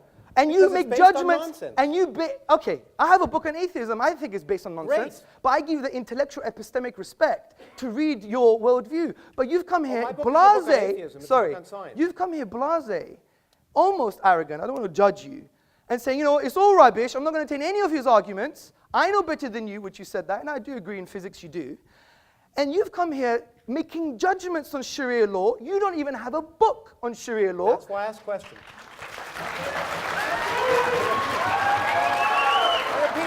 And the point is... Look, I'm sorry, that's why I asked questions. I asked you questions so I could learn. I asked what you thought as someone whose opinions I'm supposed to respect. And I wanted to know, did you think it was wrong? And I wanted to know why. There's no sense why homosexuality is wrong. I wanted to know what common sense tells you that homosexuality is wrong, except some self-proclaimed prophet telling you with no evidence. There's a different point. Okay. Okay, let me ask Professor Krauss a question. Why is incest wrong? It's not clear to me that it's wrong. Okay. It's clear to me. There's an evolution. No. Listen to me. Listen to me. Wait. Let's give him the respect, please. He's got a You justification. ask me a question, and if you want me to answer, I will. Yeah, of course. Do it. Okay. The point is, most societies have a taboo on incest, and it's an empirical one. Generally, incest produces genetic defects. Yes. Okay. And so in general, there's a physiological reason and a societal one why incest is wrong. Yes. Okay. But if you ask me the question, is it? And this is an interesting question.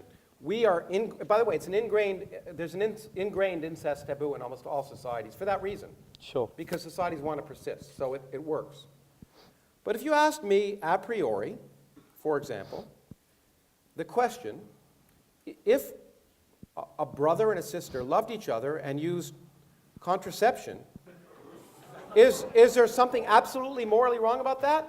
And that, by the way, and it was once, and they went off and it didn't affect anything else, I'd have to think about it because I don't think there's any absolute condemnation of that fact. If they love each other and care for each other and they go off and it doesn't affect anything else, okay. Would I recommend it? No. Would I be particularly happy about it? But would I be willing to listen to those arguments? If they were rational, maybe. Okay, good. So, see, this is precisely the point I'm trying to make, Professor Krauss, is that I find it quite interesting. Someone who adopts an atheist position would have strong moral judgments about a religious tradition, whereas your moral judgments, at best, are relative and subjective. Now, when you look about moral theory, from an Islamic perspective and a religious perspective, you see that objective morals, like even pointing the finger and saying, you know, you're wrong, you're nonsense, Sharia law is backward, these kind of strong emotive things, I think we can only be that emotive and strong in an objective sense if you have God as a grounding for your objective moral values. Because if you take God out of the picture, he's the only concept that transcends human subjectivity. Social pressure, you know that doesn't work. Look what happened in Nazi Germany. You know, for example, evolution makes it end up being ephemeral and empty. If you look at the philosopher of science, Michael Rules, he said, you think loving thy neighbor as thyself is like you're referring above and beyond yourself. But essentially, it has no true meaning. It's just a product of survival and reproduction. So from this perspective, you don't have an ontological grounding for objective moral truths. The best you could do, what a lot of atheists have done, is, well, we believe in moral realism, which is moral truths are just moral truths because they are. Well, Islam just is, and the Prophet Muhammad upon him peace just is, and the Quran just is. That's not an argument.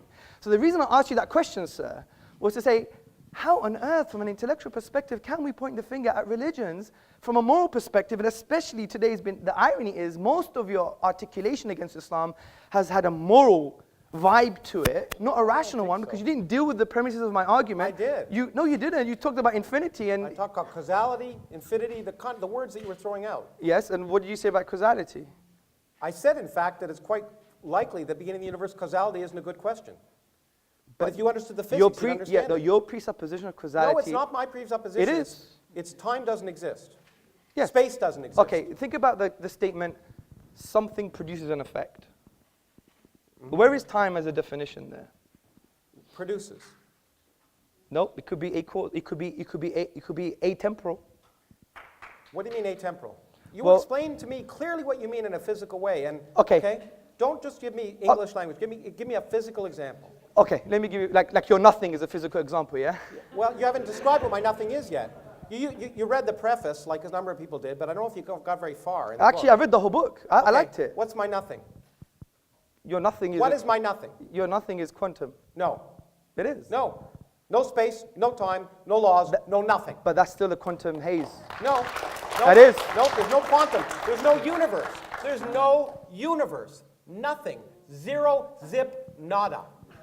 So why did you say in your own book then that we will reduce to our own quantum haze? Hamza, can I Yep. can I Well, he took a lot of interrupt? my time. He took a lot of my time. Yeah. Well, but did you? It's You kind took of on my time and dissolving answered my into a question. discussion. So we'll continue the discussion. Oh, we I don't will do. plan to pontificate. No, of course. Okay. yes. Okay. Thanks very much, Hamza. Please come and sit down, brother. Woo! I didn't want to stop you in mid-flow there, but over to Professor. There must be some Greek in Professor Krauss. Look, okay, well, we can continue the discussion because it should be a discussion. My point is that the question, I repeat again, is what's more sensible? And what's more sensible, ultimately, is what produces more rational actions. And I'm sorry, if you talk about tolerance, I get so tired of hearing people talk about tolerance, but then I hear people talking about blasphemers. I should be allowed to blaspheme all I want, because ridicule is an important part of inquiry and discussion. Sometimes ridiculing something illuminates it. And I hear about blasphemers, I hate to say it, and this may be a complete misapplication of Islam. It could be that Islam, as it's practiced in many countries in the world, is a misapplication of Islam. But all I can see is intolerance when I see those principles applied. Intolerance to blasphemers, intolerance to homosexuals, intolerance in general.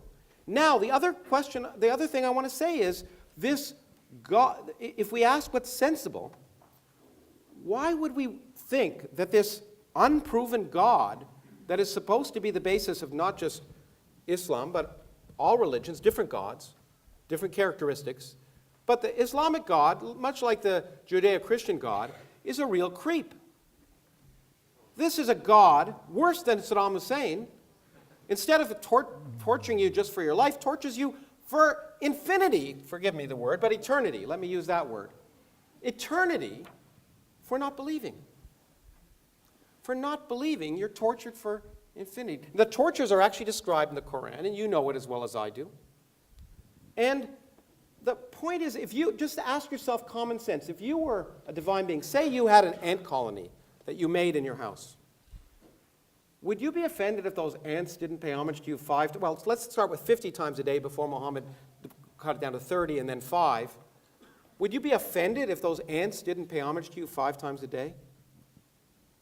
And if they didn't look up to you or didn't recognize your existence, would you destroy them? No, I mean, it just seems so petty.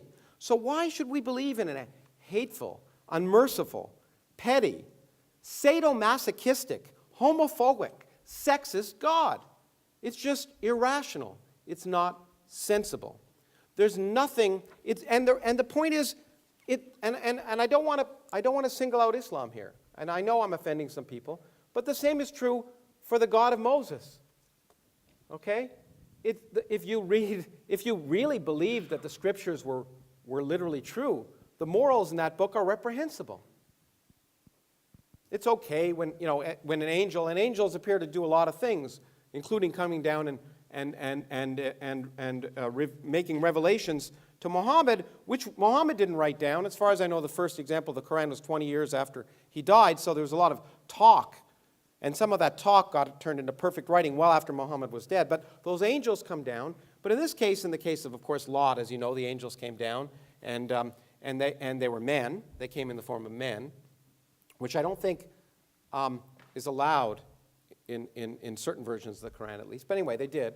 And then they were going to be raped. So what did Lot do? Of course, he said, don't rape them. Take my daughters, because daughters are dispensable. What kind of moral lesson is that you want to learn? Okay? Now, I'm sorry, that's in the Bible. Actually, that's from my religion, okay, or my ancestors' religion. I have none. Okay, so those are the kind of moral lessons that I find not sensible. And so I'm happy I picked the Old Testament and not the Quran to talk about immoral intolerance. The idea of punishing people for eternity for choosing to find something unlikely is not tolerant. The idea of punishing them in vicious, evil, ugly ways for all eternity is not merciful. It is the opposite of rational common sense. Now, in terms of explanatory things, let me just spend a few minutes teaching a little bit of science. So, if you have an infinite temporal, let's say time exists beyond our universe. Let's just allow for that because it's easier to describe that. And let's say our universe, a universe can, given the laws of nature, spontaneously come into existence. Okay? Then it will come into existence. It will come into existence at some time. And the fact that it came into existence at that time need not have any reason. It need not have any reason why it was that time rather than some other time. But whatever time it happens, it will come into existence. And people can say, there's some significance to that. But it must happen somewhere at some time, and there need not be any significance, any purpose, any intelligence for why it happened now instead of then. It's guaranteed to happen at some point. Now, if you say, during that creation, there are laws, one of which is the laws of quantum mechanics, which can create a universe with zero total energy. By the way, and by creating a universe, I mean a universe that didn't exist. There was no space, there were no times, and no laws, in fact. And then you come in and you say, okay, if that universe is created spontaneously, it must be created at some time. So a universe must come into existence. In fact, an infinite number of universes can come into existence if time is infinite. Okay? It's certainly possible. Then a universe will come into existence, and you can say, let me predict the properties of that universe. Well, lo and behold, the properties of that universe happen to be exactly the properties of the universe we live in, including the structure of the fluctuations of cosmic microwave background that collapse to produce all the galaxies and all the stars and the planets and you and me. That's explanatory. There's no explanation at that level in any way in your book. So the explanation of a universe that could come into existence from nothing without any purpose, without any planning, without any reason, is explanatory. Now, lest I be misconstrued, that is just plausible. Because we do not have a full scientific theory. But to make the claim, as I know you've often made, that because that there are certain things we will never understand, is to misunderstand science. There are lots of things we don't understand today, and that's the reason to go out and do science. It's just like Darwin said, he said, in the evolution of the species, I'm describing the evolution of the species. I'm not describing the origin of life. We'll never understand the origin of life. We'll no sooner understand the origin of life than we understand the origin of matter. Well, of course, he didn't realize that we'd one day understand the origin of matter. Just as I expect in your lifetime and my lifetime, we'll understand the origin of life. We'll understand how chemistry turns into biology. By doing experiments, testing, and not forcing our predilection that it's impossible. I had a debate recently where somebody said, it's impossible for non-life to turn into life. Well, that's a nice statement. It's a nice belief. And it's a belief you can have, but it's a belief that can be wrong. And that's the great thing about science, which you can call atheism if you wish. It's you're willing to change your beliefs. You're not assuming the answers before you ask the question. You're not assuming you know what's divinely right just because you interpret a certain book to mean a certain thing, and someone else may interpret it to mean something else. You will agree there are different interpretations of every book, including the Bible and the Quran. And so to presume that you know divine truth before you've asked the universe is not sensible. And I don't think I'll take any more time. Okay.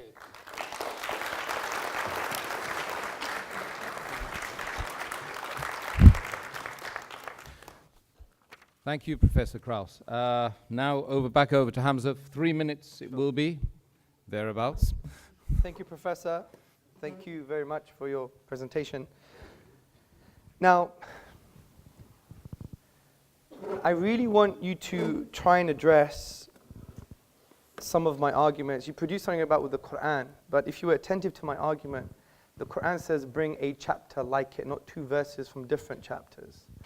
So again, it was a straw man of the articulation of what the Quranic miracle was. And I could spend more time maybe during the Q&A to explain what that is, but I specifically said bring one chapter like it. Your computer model, which I like to see evidence of, by the way. But who just decides what's like it? I mean, do you decide or do I? Okay, is that a different question? To me, Shakespeare is more beautiful than the Quran. That's fine. Okay. But or James Joyce. Yes. He doesn't use iambic I pentameter. understand, sir. Okay. But what you have to understand, sir, is that I repeated maybe more than once that it's not based on aesthetic reception and your opinions on beauty. Who determined it? Well, it's the reality, empirical reality. No, I'm going to what's explain. empirical reality? Let me explain what the argument is again, because from your onset, you've misunderstood it. You thought You it was quoted beauty. people who said it couldn't have been created. But those are just literary scholars. What if I say, yeah, it could be created? Yeah, let me just explain that, because Okay. your first presupposition was based on a falsehood, wasn't it? Yeah, you thought it was aesthetic reception.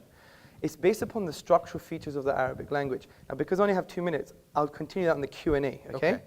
So, also you're saying about that, look, if the universe began, and we could show that maybe empirically or deductively. My focus is on the deduction here. And I don't think you really address from the infinite perspective when we said that this is based on axioms and conventions in the mathematical realm of discourse, but in discrete physical parts, as you've admitted in your book, that can't happen. So we have a deductive argument the universe began, which means it once wasn't there. Ontologically, if there wasn't a cause for that, you wouldn't have the universe in the first place. The second point I like to make. No, there's you see the photon that's lighting you up from that thing? Yes. It didn't exist before it was emitted by the electron. Yes. Okay? It didn't exist. Yes. It wasn't there. And you're saying there's no cause? It wasn't, the point is, yeah, I'm saying this.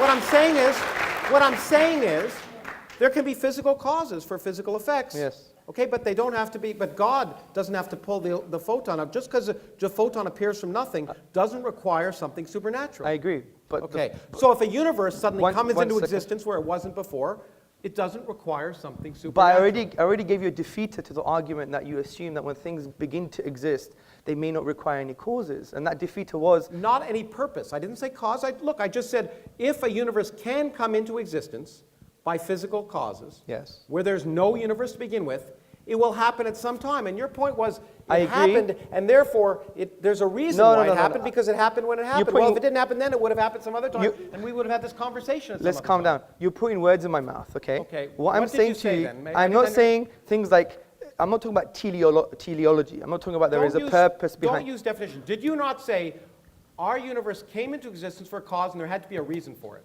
No, I didn't say reason. There had to be a purpose? No, I didn't say that. I said there is a Oh, cause. I thought you said there was an intelligence. You gave a whole long argument. Oh, that's after using conceptual analysis that you agree that there is a uncreated creator or a cause that was uncaused. Now, Well, hold on, but Yeah. forget all that. I just talked about our universe. yes. Are you agreeing with me that our universe doesn't have to have any purpose or reason to create it? No, of course I'm not.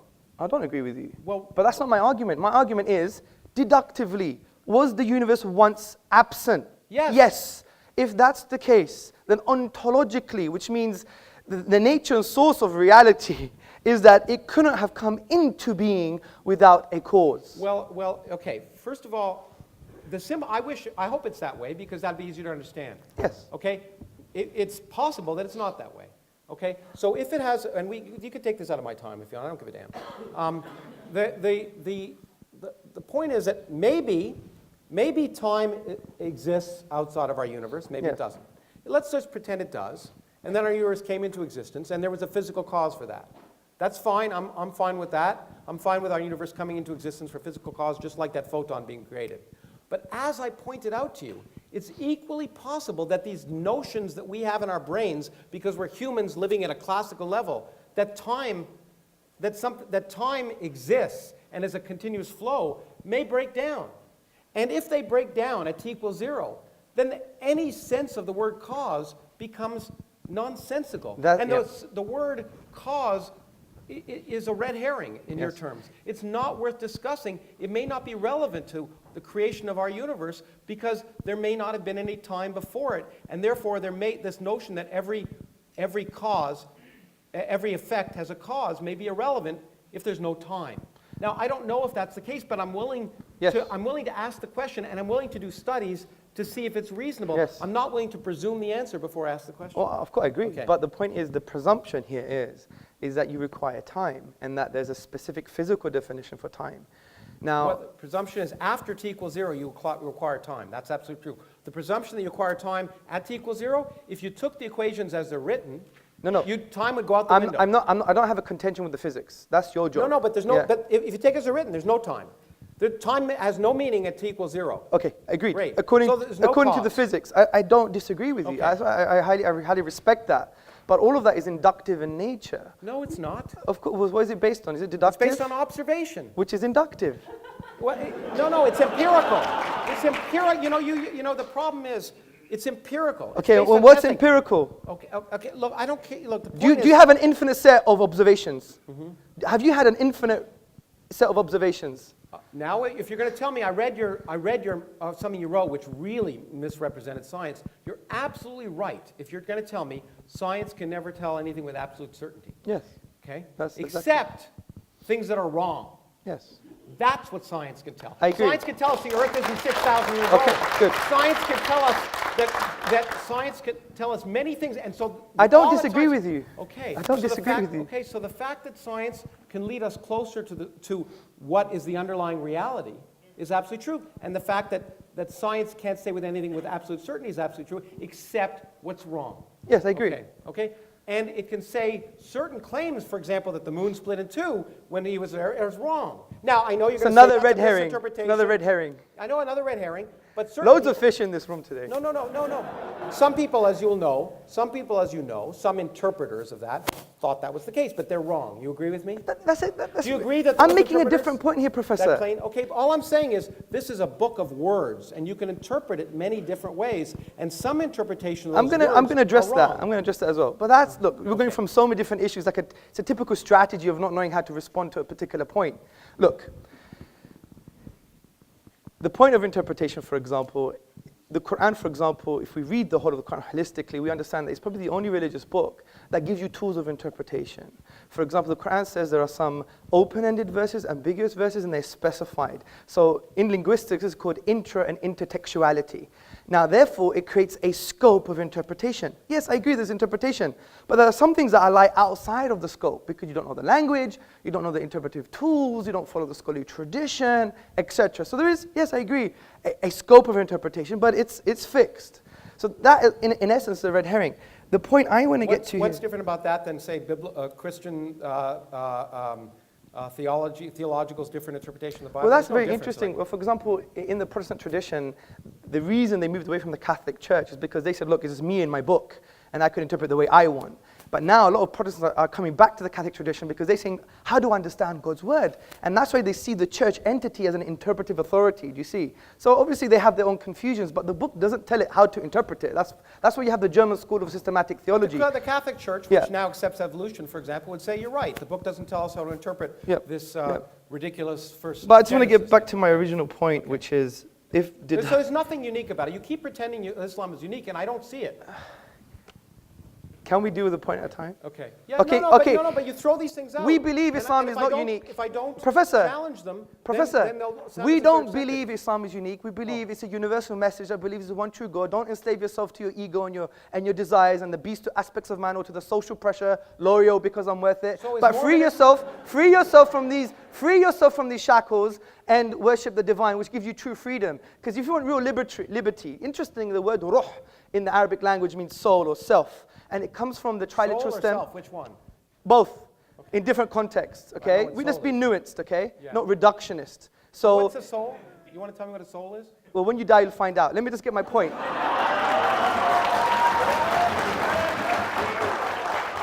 Let me make my point. That's a really bad explanation. Well, come on. Because it gives me something I can't test. you know? Listen, I'm the Greek. I'm supposed to be full of sophistry and rhetoric here. Well, you are, but that's true. Okay. The point I'm trying to say is that the word ruh etymologically shares the same meaning with the word raha, which means liberty and serenity. And interestingly, we all want to seek this type of liberty, but the irony is, from an existential perspective, what does it mean to exist? Who am I? We're all in a state of slavery because your birth, sir, your birth, madam, is just like the American writer once wrote, we're born and then we're sold into slavery. You never chose your birth. Well, it was Rousseau who said that. Man is born free and Yeah, lives but, forever. yeah, enslaved. exactly. Okay, Well done. yeah, Good. yeah. So let me. It wasn't American. Yeah, but let me get poetic here. Yeah. So the point is, we don't choose our birth. I didn't choose I was going to be Greek, looking like a Pakistani. You never chose a. Shaved, you wouldn't look so Pakistani. Well, I'm growing my hair just like yours. Okay. So, It's true. it's nice. That's right. So the thing I'm trying like to your say. hair, by the way. Thank you. We're becoming friends now, yeah. So the point I'm trying to say is, look, let's be nuanced about some of the narratives from religion. That in essence, that's how. See, you have to empathize and see the filters that the Muslim will use. And that's why a Muslim woman who may cover her hair, a Muslim man who may grow a beard, these are not reasons because it's like this kind of ridiculous type of blind slavery. We really understand that the only way to free yourself from the shackles of the ephemeral nature of social pressure, because we're social animals, of the very fact that you didn't choose your birth or your ethnicity or even your own gender, you free yourself from these shackles by what we call ubudiyya, a servanthood to the divine reality. But the question I want to ask is Yes. it sensible? So why is it sensible for a woman to be covered up and not a man? Well, I am covered. No, you're not covered up. You're not covered up. You wanna You're not say- put in a bag like some of the people back there. Well, it's not really a bag. No, it is. Yeah? As far as I'm concerned, it is. Okay, look, that's a different question. I'm not going to get into the moral judgments from certain traditions, because at the end of the day, And, and by the way, they're all only Islamic. I mean, if you want me to offend other religions, I'm happy. No, to I'm do not it. saying that, Okay. Krauss, but someone who is rationalizing incest doesn't have no more high ground to point the finger at Muslim women. I mean, and the other point, Yeah. Now you're doing soft. No, but let me That's an finish, honest let me question. finish, let me And finish. I explained why. in Let general, me incest complete the is a bad thing. sentence. I'm sure it wouldn't go ad infinitum. Okay. Let me make my point. Well, we could go ad infinitum because it could last an infinite amount of time. It's certainly- Potentially. So, not you actually. agree? Potentially, yeah, but not actually. That was my point, which you misunderstood. So the point I'm trying to say, Professor Krauss, is this, is that, you know, these pointing the finger at other traditions, where is your ontological basis for an objective moral value like this? Well, you know, in fact. Is it objectively wrong that she's wearing a bag? What? Is it objectively morally wrong? And how is it I objectively didn't never say it morally was wrong? wrong. I asked if it's sensible. Okay, is it sensible? Okay, and so my question to you is, it seems to me that given the fact that I happen to view women and men as, you know, we have differences, inherent genetic Of differences. course, yes. But in every other sense, we're equal human beings. And in fact, in many senses, as you know, there are advantages and disadvantages. We don't disagree with that. So I do not see any reason to treat women differently than men. It doesn't make sense to me. That's all I'm saying. Okay, fair enough. Good. Okay. So the point is, when we make moral judgments, I know you use the word sensible, but other times we're making moral judgments. I don't talk, unlike you, I don't talk about morals because I try, in this sense, the question before us was not, is atheism moral or is Islam moral? It's, is it sensible? And when people act So why have you non-sensibly- spent 25 minutes pointing the finger and making moral judgments rather than, didn't ever rather than say- trying to deal with my argument? I didn't make For a moral, example, I didn't you make thought- a moral judgment about your misinterpretation of whether infinity is allowed in physics. I didn't make a moral I judgment. never said that. I made a factual I never said judgment. that. I said it makes sense in physics because you need the mathematics to correspond to physical reality. I don't disagree with that. I am So saying... you need the mathematics to correspond to physical reality. Is that what you just said? Yeah, of course you do. According to physical physics. reality can allow for infinity. According to what, I learned a lot from your book, actually. It was quite interesting. You said, even in your book, I think it was page 81, you said that essentially, you know, there's the maths, and I need to improve my physics to ensure it's in line with the math. And interestingly... No, I need to improve my math to ensure it's in line with reality. Okay, good. So Okay? what With is... the evidence of experiment. Yes, good. So if my math doesn't agree with the evidence of experiment, then I change my math. And that's why I think, and I don't want to build a straw man, you made a conclusion in your book. You said, this is why you can't have an infinite anything. No. You said that in You your show me book. where I can't have an infinite anything. Yeah, Did I talk about give me the infinite book. energy density? Let Did me I talk find... about whether the universe might be infinite? Let me find it for you. And by the way, if I did, I was wrong.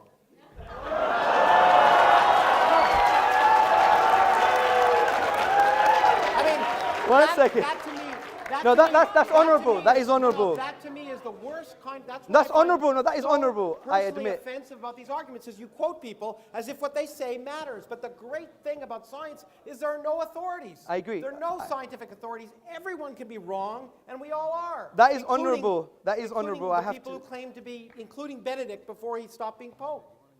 Yeah, 1 second. 1 second. Just bear with me. He wanted it here. It's here somewhere. No, I'm enjoying it. Yeah, please. No, this is good. This is good. Okay, so here we go. Infinity is not a pleasant quantity, however, at least as far as physicists are concerned, and we try to avoid it whenever possible. Clearly, the energy of empty space, or anything else for that matter, cannot be physically The infinite. energy of anything. No. You said, Sorry. or anything else for that matter. The energy of anything cannot be physically infinite. Where's that there? The energy of empty space or the energy of anything else. You're reading another book now. I wrote that. Well, Mohammed may not be here to talk about the Quran, but I'm here to talk about my book. And you don't even know your own book. And my book says, I repeat. Yes, do I that. repeat. Maybe I should change it into Arabic so you understand it. But the point is, the energy of empty space or the energy of anything else cannot be infinite. Oh, Okay? Okay, That's fair enough. what I said. Okay, good. So really, it's suggestive of my point. No. Sorry. It didn't say space cannot be infinite. Did you get this signed, by the way? It didn't say space. Oh, yeah. It didn't say space cannot be infinite or time cannot be infinite. Good. Because they perfectly well can. Okay, good. But there's another point you made. Wait. No, The other point is... I mean, you're making a big mistake to try and talk No, about my I'm book. not. I'll be happy to. You'll be happy to show me what you said if I misquote you. Listen, Okay. Professor Krauss, I can only read your words when Well- you say, or anything else for that matter, means or anything else. But I know I shouldn't Was have... that Was that paragraph about energy? Yeah, but Okay, just ask me. also there's a context now. But when it comes to religion, there is no context. No, there is. But when it comes to physics, there's a context. No, I talked to you about the fact that different interpretations lead. Fair enough.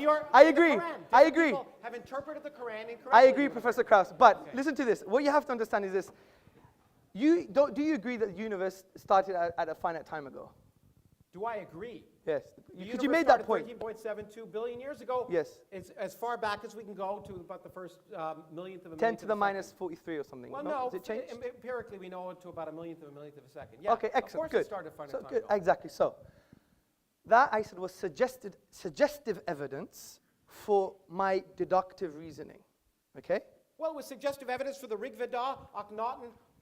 Yeah, I know. and Good, if you good, good. wonderful read the Let's Norse carry on creation now. myth, it's just as beautiful. It was created. I agree. I Okay. agree. But then I said, but since we have the best possible explanation, which is an uncreated creator, or there is a Why is cause that that the was best not possible caused, explanation? because I gave you all the logical explanation. This is the point. You should be No, attentive. I have the best explanation. It came from nothing by physics. Yes, but your Okay. nothing, is it really like nothing? No space, no time. Our universe didn't exist. So there's There no, was no there's- quantum foam. There was nothing where our universe existed. There was no space and no time.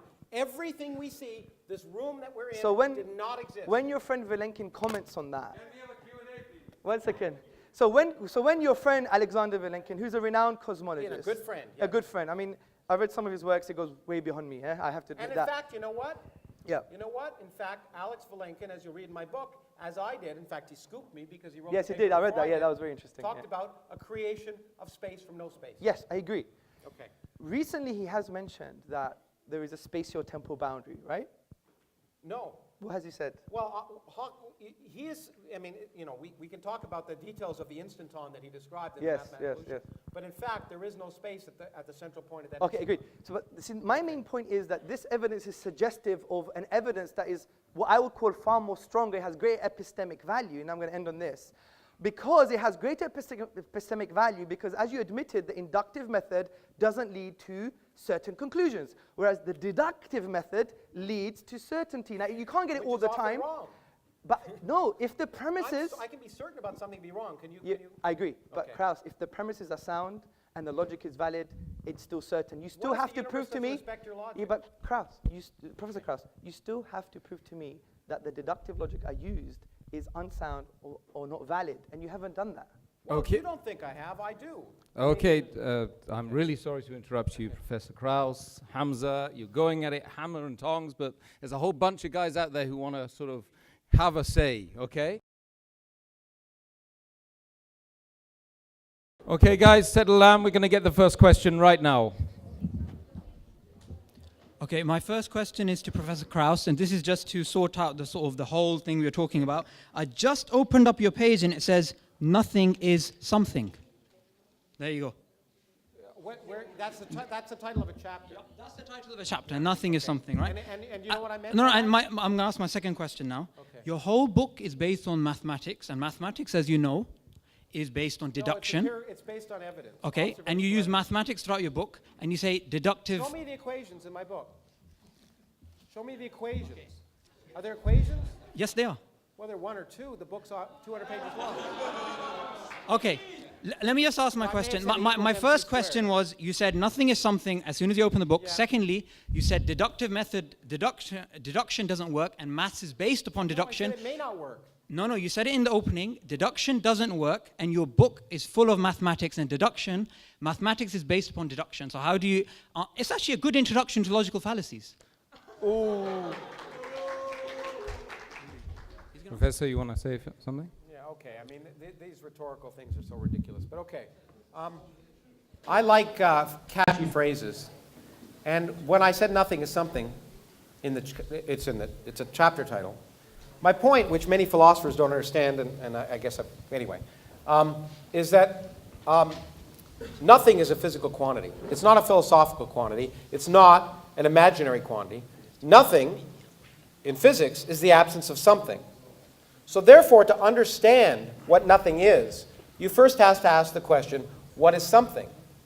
And to do that requires a lot of work. It's required all of the work of the 20th century of a lot of bright people, experimentalists and physicists. So what I tried to do is explain what we mean by something so that people could actually learn what you mean by the absence of something. I tried to be very clear and accurate.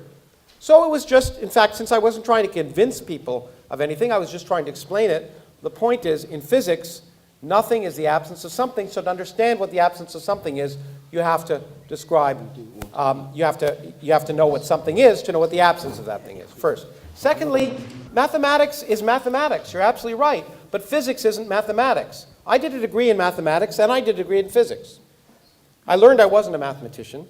And more importantly, I learned many of the best mathematician colleagues of mine weren't physicists.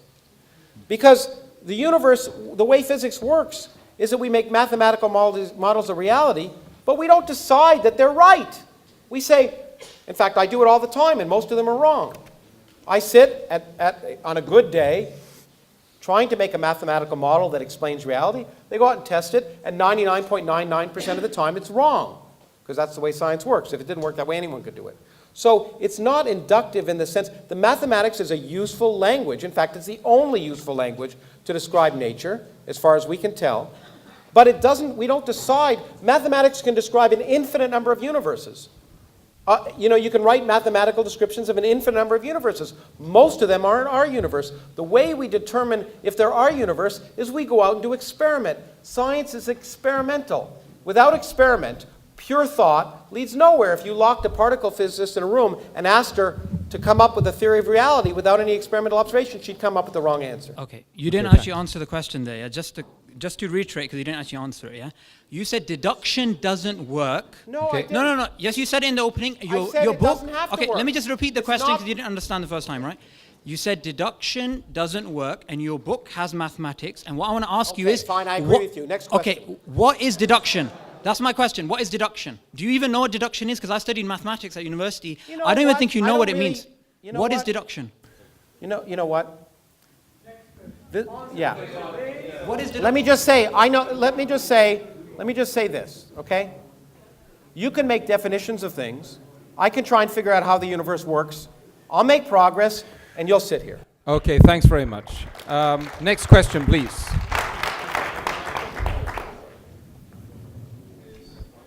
Hi, my question is to Hamza, and it's about the things he said about science and Islam.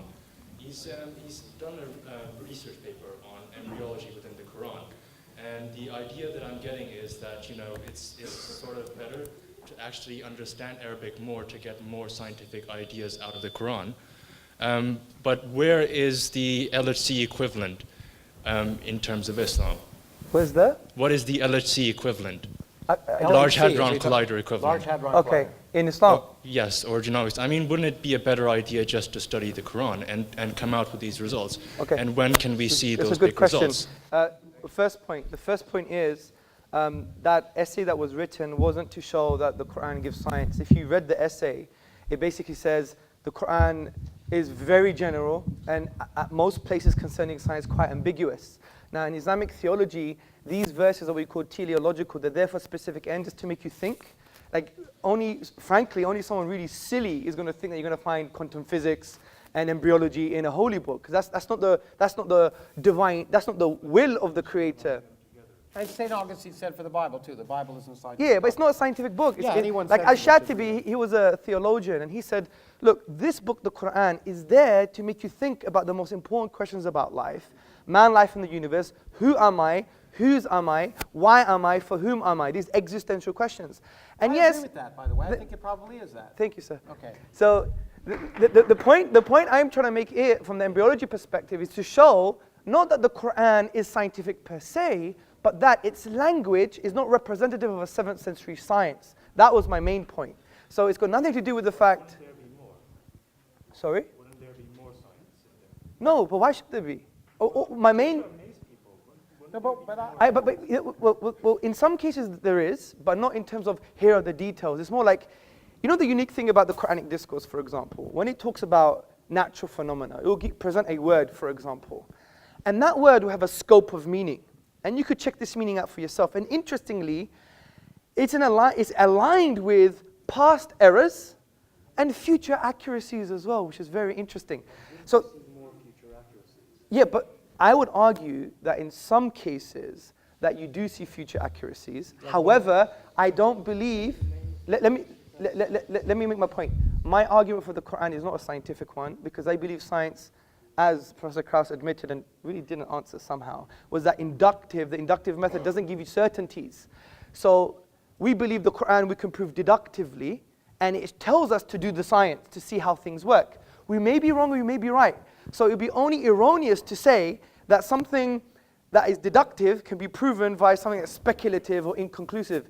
And this is why I empathize with you. The current trend in our modern, what we'd call da'wah, propagation of Islam, is heavily reliant on science. But we have to understand what science is. That's why I wrote the essay on have we misunderstood evolution. I don't deny the science of evolution. I just go to modern academics on the philosophy of science. And there are issues, like the problem of hard or weak empiricism, the problem of induction, falsification, and so forth. So from that perspective, I think you've misunderstood the point of the paper. But I hope I elaborated. To suggest that evolution was not as well and tested a scientific idea as gravity or quantum mechanics. We make new drugs based on it. In fact, the evidence of evolution makes evolution a fact. Okay, I even addressed that. Yeah, and I tried to read it, and it seemed to me that you were suggesting it wasn't. But anyway, I may have misunderstood it. So I'm willing to agree that I may have misunderstood it. But that's the lesson I was getting out of it. Okay, good. Maybe we could have a coffee after this. Okay, we're going to go to the Jazakallah khair. We go to the next question, please. Thank you for the very emotive debate. My question is to Professor Lawrence Krauss. Why did I guess that? Okay. No, go on. Anyway. Firstly, let's not conflate science with atheism. What? Firstly, let's not conflate science with atheism, as we would all agree that science doesn't logically entail atheism. It is methodologically neutral. Therefore, my question is this. Science being a empirical method based on observation and experimentation can never answer metaphysical questions such as the existence of God. So, then it would arise, how do you, as an atheist, maintain your position? Because you've said, for example, empirically speaking, we can't say God exists or does not exist. Rationally, deductive, you've already ruled out. Therefore, how can you rationally justify your belief? How can you say it's common sense and nonsensical, please? Thank you very much. It's a good question. Okay, I should clarify that. I think it's a very good question. And so, yeah, let me call it that question. Yeah. Okay, let me try and clarify this. I want to more, again, emphasize that atheism is not a belief. Okay, it's not a belief. As a scientist, I don't believe anything. As a scientist, I don't believe anything. If you use the word belief, scientists shouldn't use the word belief. There are things that are more likely and less likely. In fact, in the spirit of Hamza, science can say nothing with absolute certainty. It can say something is very, very likely or something is very, very unlikely based on the evidence of experience and testing. I can't see you, but I know you're there. Okay, and so I find it easier to talk to a person. Okay, and no, stay there. I can see you now. So the question is, what is more likely? That's all atheists are saying. And the atheists are saying, look, the first thing they're saying, I mean, people who claim they're atheists, and by the way, most scientists don't think enough about God to even know if they're atheists, because God's irrelevant. God never comes up. In any scientific conference, in any discussion, anywhere, it doesn't.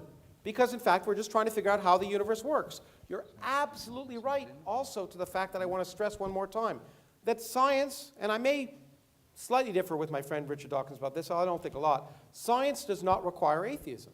And the proof of that is empirical. Since I believe empirical proof, I have several colleagues of mine who are very good scientists who aren't atheists. Therefore, since they're very good scientists and they're also not atheists, science doesn't require atheism. Now, people can hold contradictory ideas at the same time. That's one of the reasons. But science can never disprove purpose in the universe. All we can ask is, given the evidence of our observation, do I think it is more likely that there's a personal God that cares about this random planet around a random galaxy in the middle of 400 billion galaxies, in a universe in which everything we see is just 1% of the whole universe? You get rid of us and all the galaxies and everything, the universe would be largely the same. We're a bit of cosmic pollution. It seems ridiculous to imagine, for me, based on everything I see and my common sense, to imagine the universe was created for me. That's all. Okay, thank you, Professor. Let's go to the next question. Hello, Mr. Krauss, and assalamu alaikum, Mr. Tzortzis, for a very good talk. I just have a question for Hamza. So you started off talking about infinity and I mean, a lot of these arguments were sort of William Lane Craig type arguments, who, by the way, Fox News loves. Now, my question is, we've got a guy here who's written 300 books in astronomy, cosmology, whatever. And I mean, there is a lot of talk about Islam, about the Quran having scientific evidence behind it, cosmologically as well. Why didn't we ask him these questions? Why didn't we say, well, I don't know, you said that, you don't know, so why not ask him, he's there? I mean, why not? This is a forum for conversation. Why didn't we have, well, I didn't hear one time, except for when you mentioned quantum vacuum, where he explained to you what quantum vacuum is. Yes. Like, other than that, I didn't hear anything, so I'm really interested as to why that conversation didn't happen in here. Because my argument wasn't a scientific one. But I could do that in Starbucks or for the leftists amongst you in another coffee shop. Just like William Lane Craig often tries to No. use the evidence of the Big Bang. No, let's be attentive to my argument. It wasn't a key premise. Yeah, it was. absolutely. I even Well, repeated. I guarantee you, I agree with you, it was not scientific at Yeah. all. Exactly. Well done. So, my point was, it was just suggestive. You're right, it was If you suggestive. remove that argument, you still have my deductive argument that hasn't been addressed. no, I know. What I'm saying is, then why did you use the linguistic argument? Why not this, like the? Because there's so many arguments. I don't hold the view. I don't hold the view that the scientific argument per se is strong enough to become a deductive Right. So it has to be argument. linguistic. So let's make No, this there's clear, many because others. There's this is historical, there's numerical. this is I could give them I to you got now. it. Historical is also based on evidence. Let me make this clear, because it could be a real difference, and it should just represent our fundamental differences. Yeah, of course. You don't believe that your beliefs should conform to the evidence of reality. No, of course not. Okay. I don't. Good. That. Okay, No, but good. you're. Well, that's fine. But That's a Krauss, fundamental difference. you just even agreed that science itself, which we love and we think is a mercy from the divine reality to use, that has correlated verses indicating we must use reality and be empirical. You've assumed that empiricism itself would lead to an understanding of reality, absolutely. But you agreed that's I not never the said any case. absolutes. I've always said plausible, likely, unlikely. That's the way But science that's works. And the whole question here is, what's more sensible? And the point is, once again, I said empirically, 1,000 religions, you're all atheists for 999 of them. I'm just an atheist for one more. Yeah, but this is precisely my point. Yeah. Why would I therefore use an empirical inductive method to form beliefs that I believe are certain? That would be obnoxious of me. So what I do is, if I believe something is so certain as the existence of the divine and the miraculous nature of the Quran, I'm not going to use an inductive method which is speculative and probabilistic, which you would even agree ranges from 0 to 99%. I would have to rely heavily on what you would call other methods, epistemic routes to knowledge, such as deduction. And are There's they nothing- sensible? Well, and they are sensible. And here's the question, as Because Carl they are. Sagan would have said, extraordinary claims require extraordinary evidence. And the claim that you're absolutely certain of the truth, that you personally are absolutely certain of the truth, is a remarkable claim. No. And the evidence you presented Straw man. was not Straw yours. man. I'm absolutely certain of very basic truths, and this is called epistemic foundationalism. No, I don't have that presumption. I'm Yeah. not that presumptuous. Well, you obviously have a presumption that induction works. That's the truth No, in I itself. don't have the presumption that I know the truth. Let's Okay. presume there's more questions as well. Okay, let's go. Hi, my question is for Hamza. Oh, yes. And, my question is, I just want to clear something up before I go on. Do you think that logic and science are two separate paths to truth? Because Professor Krauss here is taking the scientific approach, you've been taking the logic approach. Do you believe they're mutually exclusive, that you can have a logical... No, of course not, because you can have a deductive argument that its premises rest on induction. So that's fine. And an inductive argument, by definition, is empirical by nature. But the point I'm trying to say is, there is a difference between induction and deduction. That is a clear distinction. Well, sure, that's Yeah, exactly. So the point is, if we do have a valid and sound deductive argument, then for God's sake, let's address it. Not just say, oh, you guys put women in bags, or you scratch your ear on a Sunday, or you don't clean your earwax, or all these kind of random red herrings that were coming along, right? No, So the point I is- tried to ask empirically what's, to me, and maybe this is Can a I just different quickly word, maybe we interrupt? should have defined the word sensible. Please, Yeah. sorry. Because sensible, Could to me, I interrupt? Is something sorry. that's Yeah, consistent sorry, with the that evidence of wasn't the question. My Sorry. question was that if you think logic is, you said you didn't think it was independent, but do you think that your premises, because that's what your arguments rest on, are informed by empirical evidence? Some of them are supported, but the majority of them are deductive themselves. Okay, next question. And that's what makes deductive very strong. If you have premises that are deductive, and the conclusion is sound and valid, therefore it's a deductive argument. So that makes it a very strong argument. And that's why I said it would be irrational to take induction over deduction if you have a deductive How argument. do you know that they're valid if you don't test them? Because you know them conceptually and metaphysically and philosophically. Just like that woman knew to drown her 4 kids. Yeah, but, okay. No. Okay. No. Let me address this question. I'm sorry. The interesting thing is, your very statement is a metaphysical statement. It could be translated metaphysically. For example, induction is the only method to use to try and establish or know reality. That statement itself is self-defeating. It can't even be proven by empiricism. It's an inductive statement. So the point is, I give an example. It's like you have almost, it's like you have this almost crude. I don't claim to know what's valid just by knowing it. No, but you have to in that very statement in itself, because it's almost like you're presenting this crude scientism or logical positivism. Oh, come on, stop using words. Talk Okay, to me in English. okay. Oh, but when you use words, it's great. When I use words, I can't do that. I don't think I've used very much jargon at all. If I did, I apologize. Okay, scientism is, let me define it for you. It is the assertion that science is the only way to form conclusions about reality, okay? That statement itself is, one, self-defeating, because science can't prove that statement. Secondly, science itself, that statement itself is flawed because science can't prove mathematical truths. Also, it can't prove ontological truths. It can't prove moral truths, historical truths.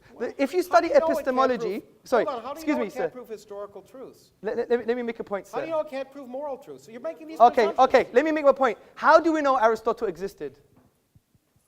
There's lots of evidence. Okay, let me give you a piece of evidence that I know. We know him through Plato, okay?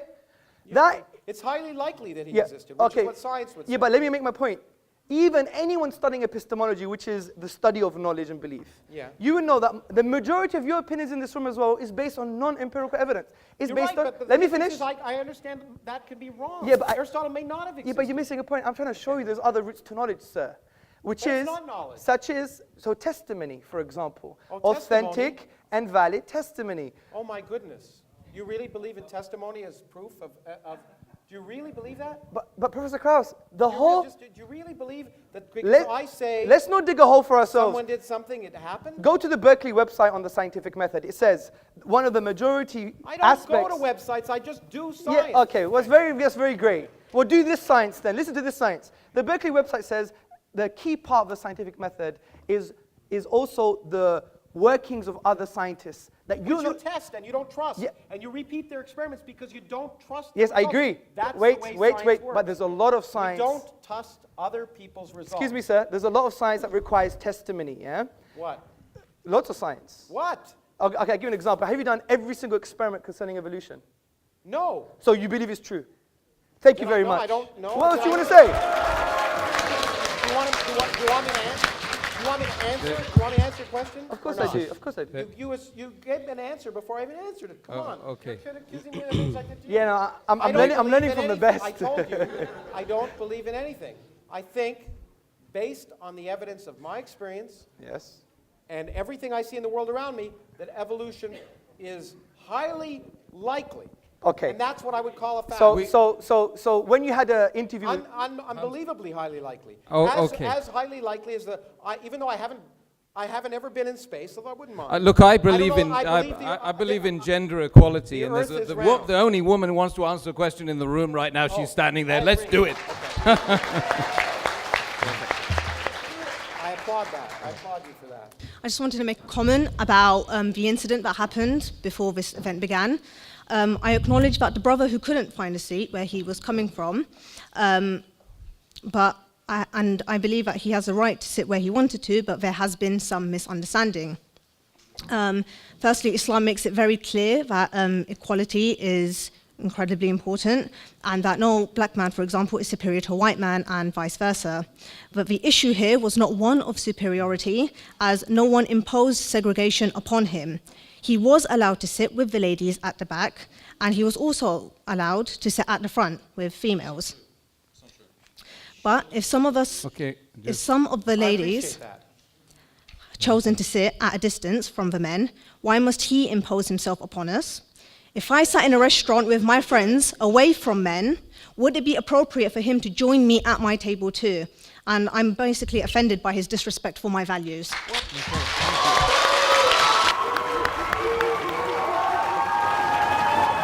Okay. Let me respond, although I'm not the organizers. Let me respond. Look, the point is, as I said, I don't think people should be uncomfortable, okay? And they should move if they're uncomfortable. However, you chose to come to an event that wasn't segregated. If you felt uncomfortable by that, I think you have the right not to be here and watch it on video. But you chose to do that, and therefore, and I realize that you may be uncomfortable with sitting with men, and I respect that. You shouldn't be forced to do that. But if you choose to go to a hockey game or a what do they call it here, football game, which is really soccer, then you subject yourself to the social conventions of the time. So I respect your desires, and I don't want you to be forced to do that. And in fact, you should have moved away if it was offensive. But the point is that this was a non-segregated event, and you knew that coming in, and you therefore were subject to the possibility that you might be near someone, and that was your choice. Thank you very much.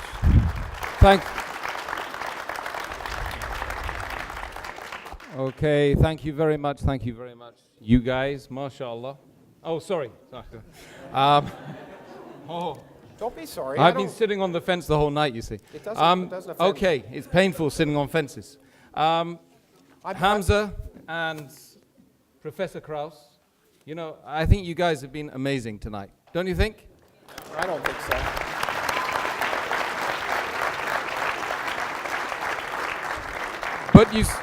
But you still got to convince the audience up there, so you've got 2 minutes each. Oh, well, no, I'm glad we had more dialogue than, as I once said, because I just think the debate format is a stupid format. Forgive me. It just doesn't lead to the kind of interaction. Actually, there's been some positives that have come out of the fact when Hamza and I have talked that have been much more positive than when people make these rhetorical long statements and trying to find things and try and sneak the other person into some logical contradiction. It's just not good for education. My intent, and I'm sure I've offended people here, my intent was not to offend. I always offend, and I offend some of my scientific colleagues too. My intent was just to raise questions and encourage people to think about issues. And for that, I hope that some of the statements I've made will cause people to think. And indeed, my whole point is that given access to information, and I believe you should get access to information about the world really works, which is why I write scientific books and I speak, because I think these are some of those beautiful ideas people have ever come up with, that we shouldn't be afraid of them, we shouldn't fear them, we shouldn't view them as if they offend our beliefs, that's a good thing, because it means our beliefs are wrong. And that, as I say to students all the time, is the greatest gift we can have. Changing our minds and learning is what's produced the progress that allows this room to happen, that allows these video cameras to be recording things. So I just hope that as I hope I am willing to change my beliefs or change my mind in the presence of evidence and get information, that I hope that some of the things I've said have spurred your thinking, and I certainly don't want to convert you into anything. And so thank you for listening. Hamza? Oh dear. You know what? Something inside me thought I knew it would be like this, because when I watch Professor Krauss, although I disagree with him, I love his style. And my dad would love your style as well. It's like, I don't care, I'm going to be me, get over it. Well, so I do respect that. Good. And the other thing I do you're respect. that way too, don't you think? Yes, we're the same. Okay, well, then We're you the go. same. Then that's That's why why there was like almost an explosion here on atomic levels. Yeah? I mean, interestingly, we have a lot in common. We both like Star Trek. So, I know it's not real. Sorry,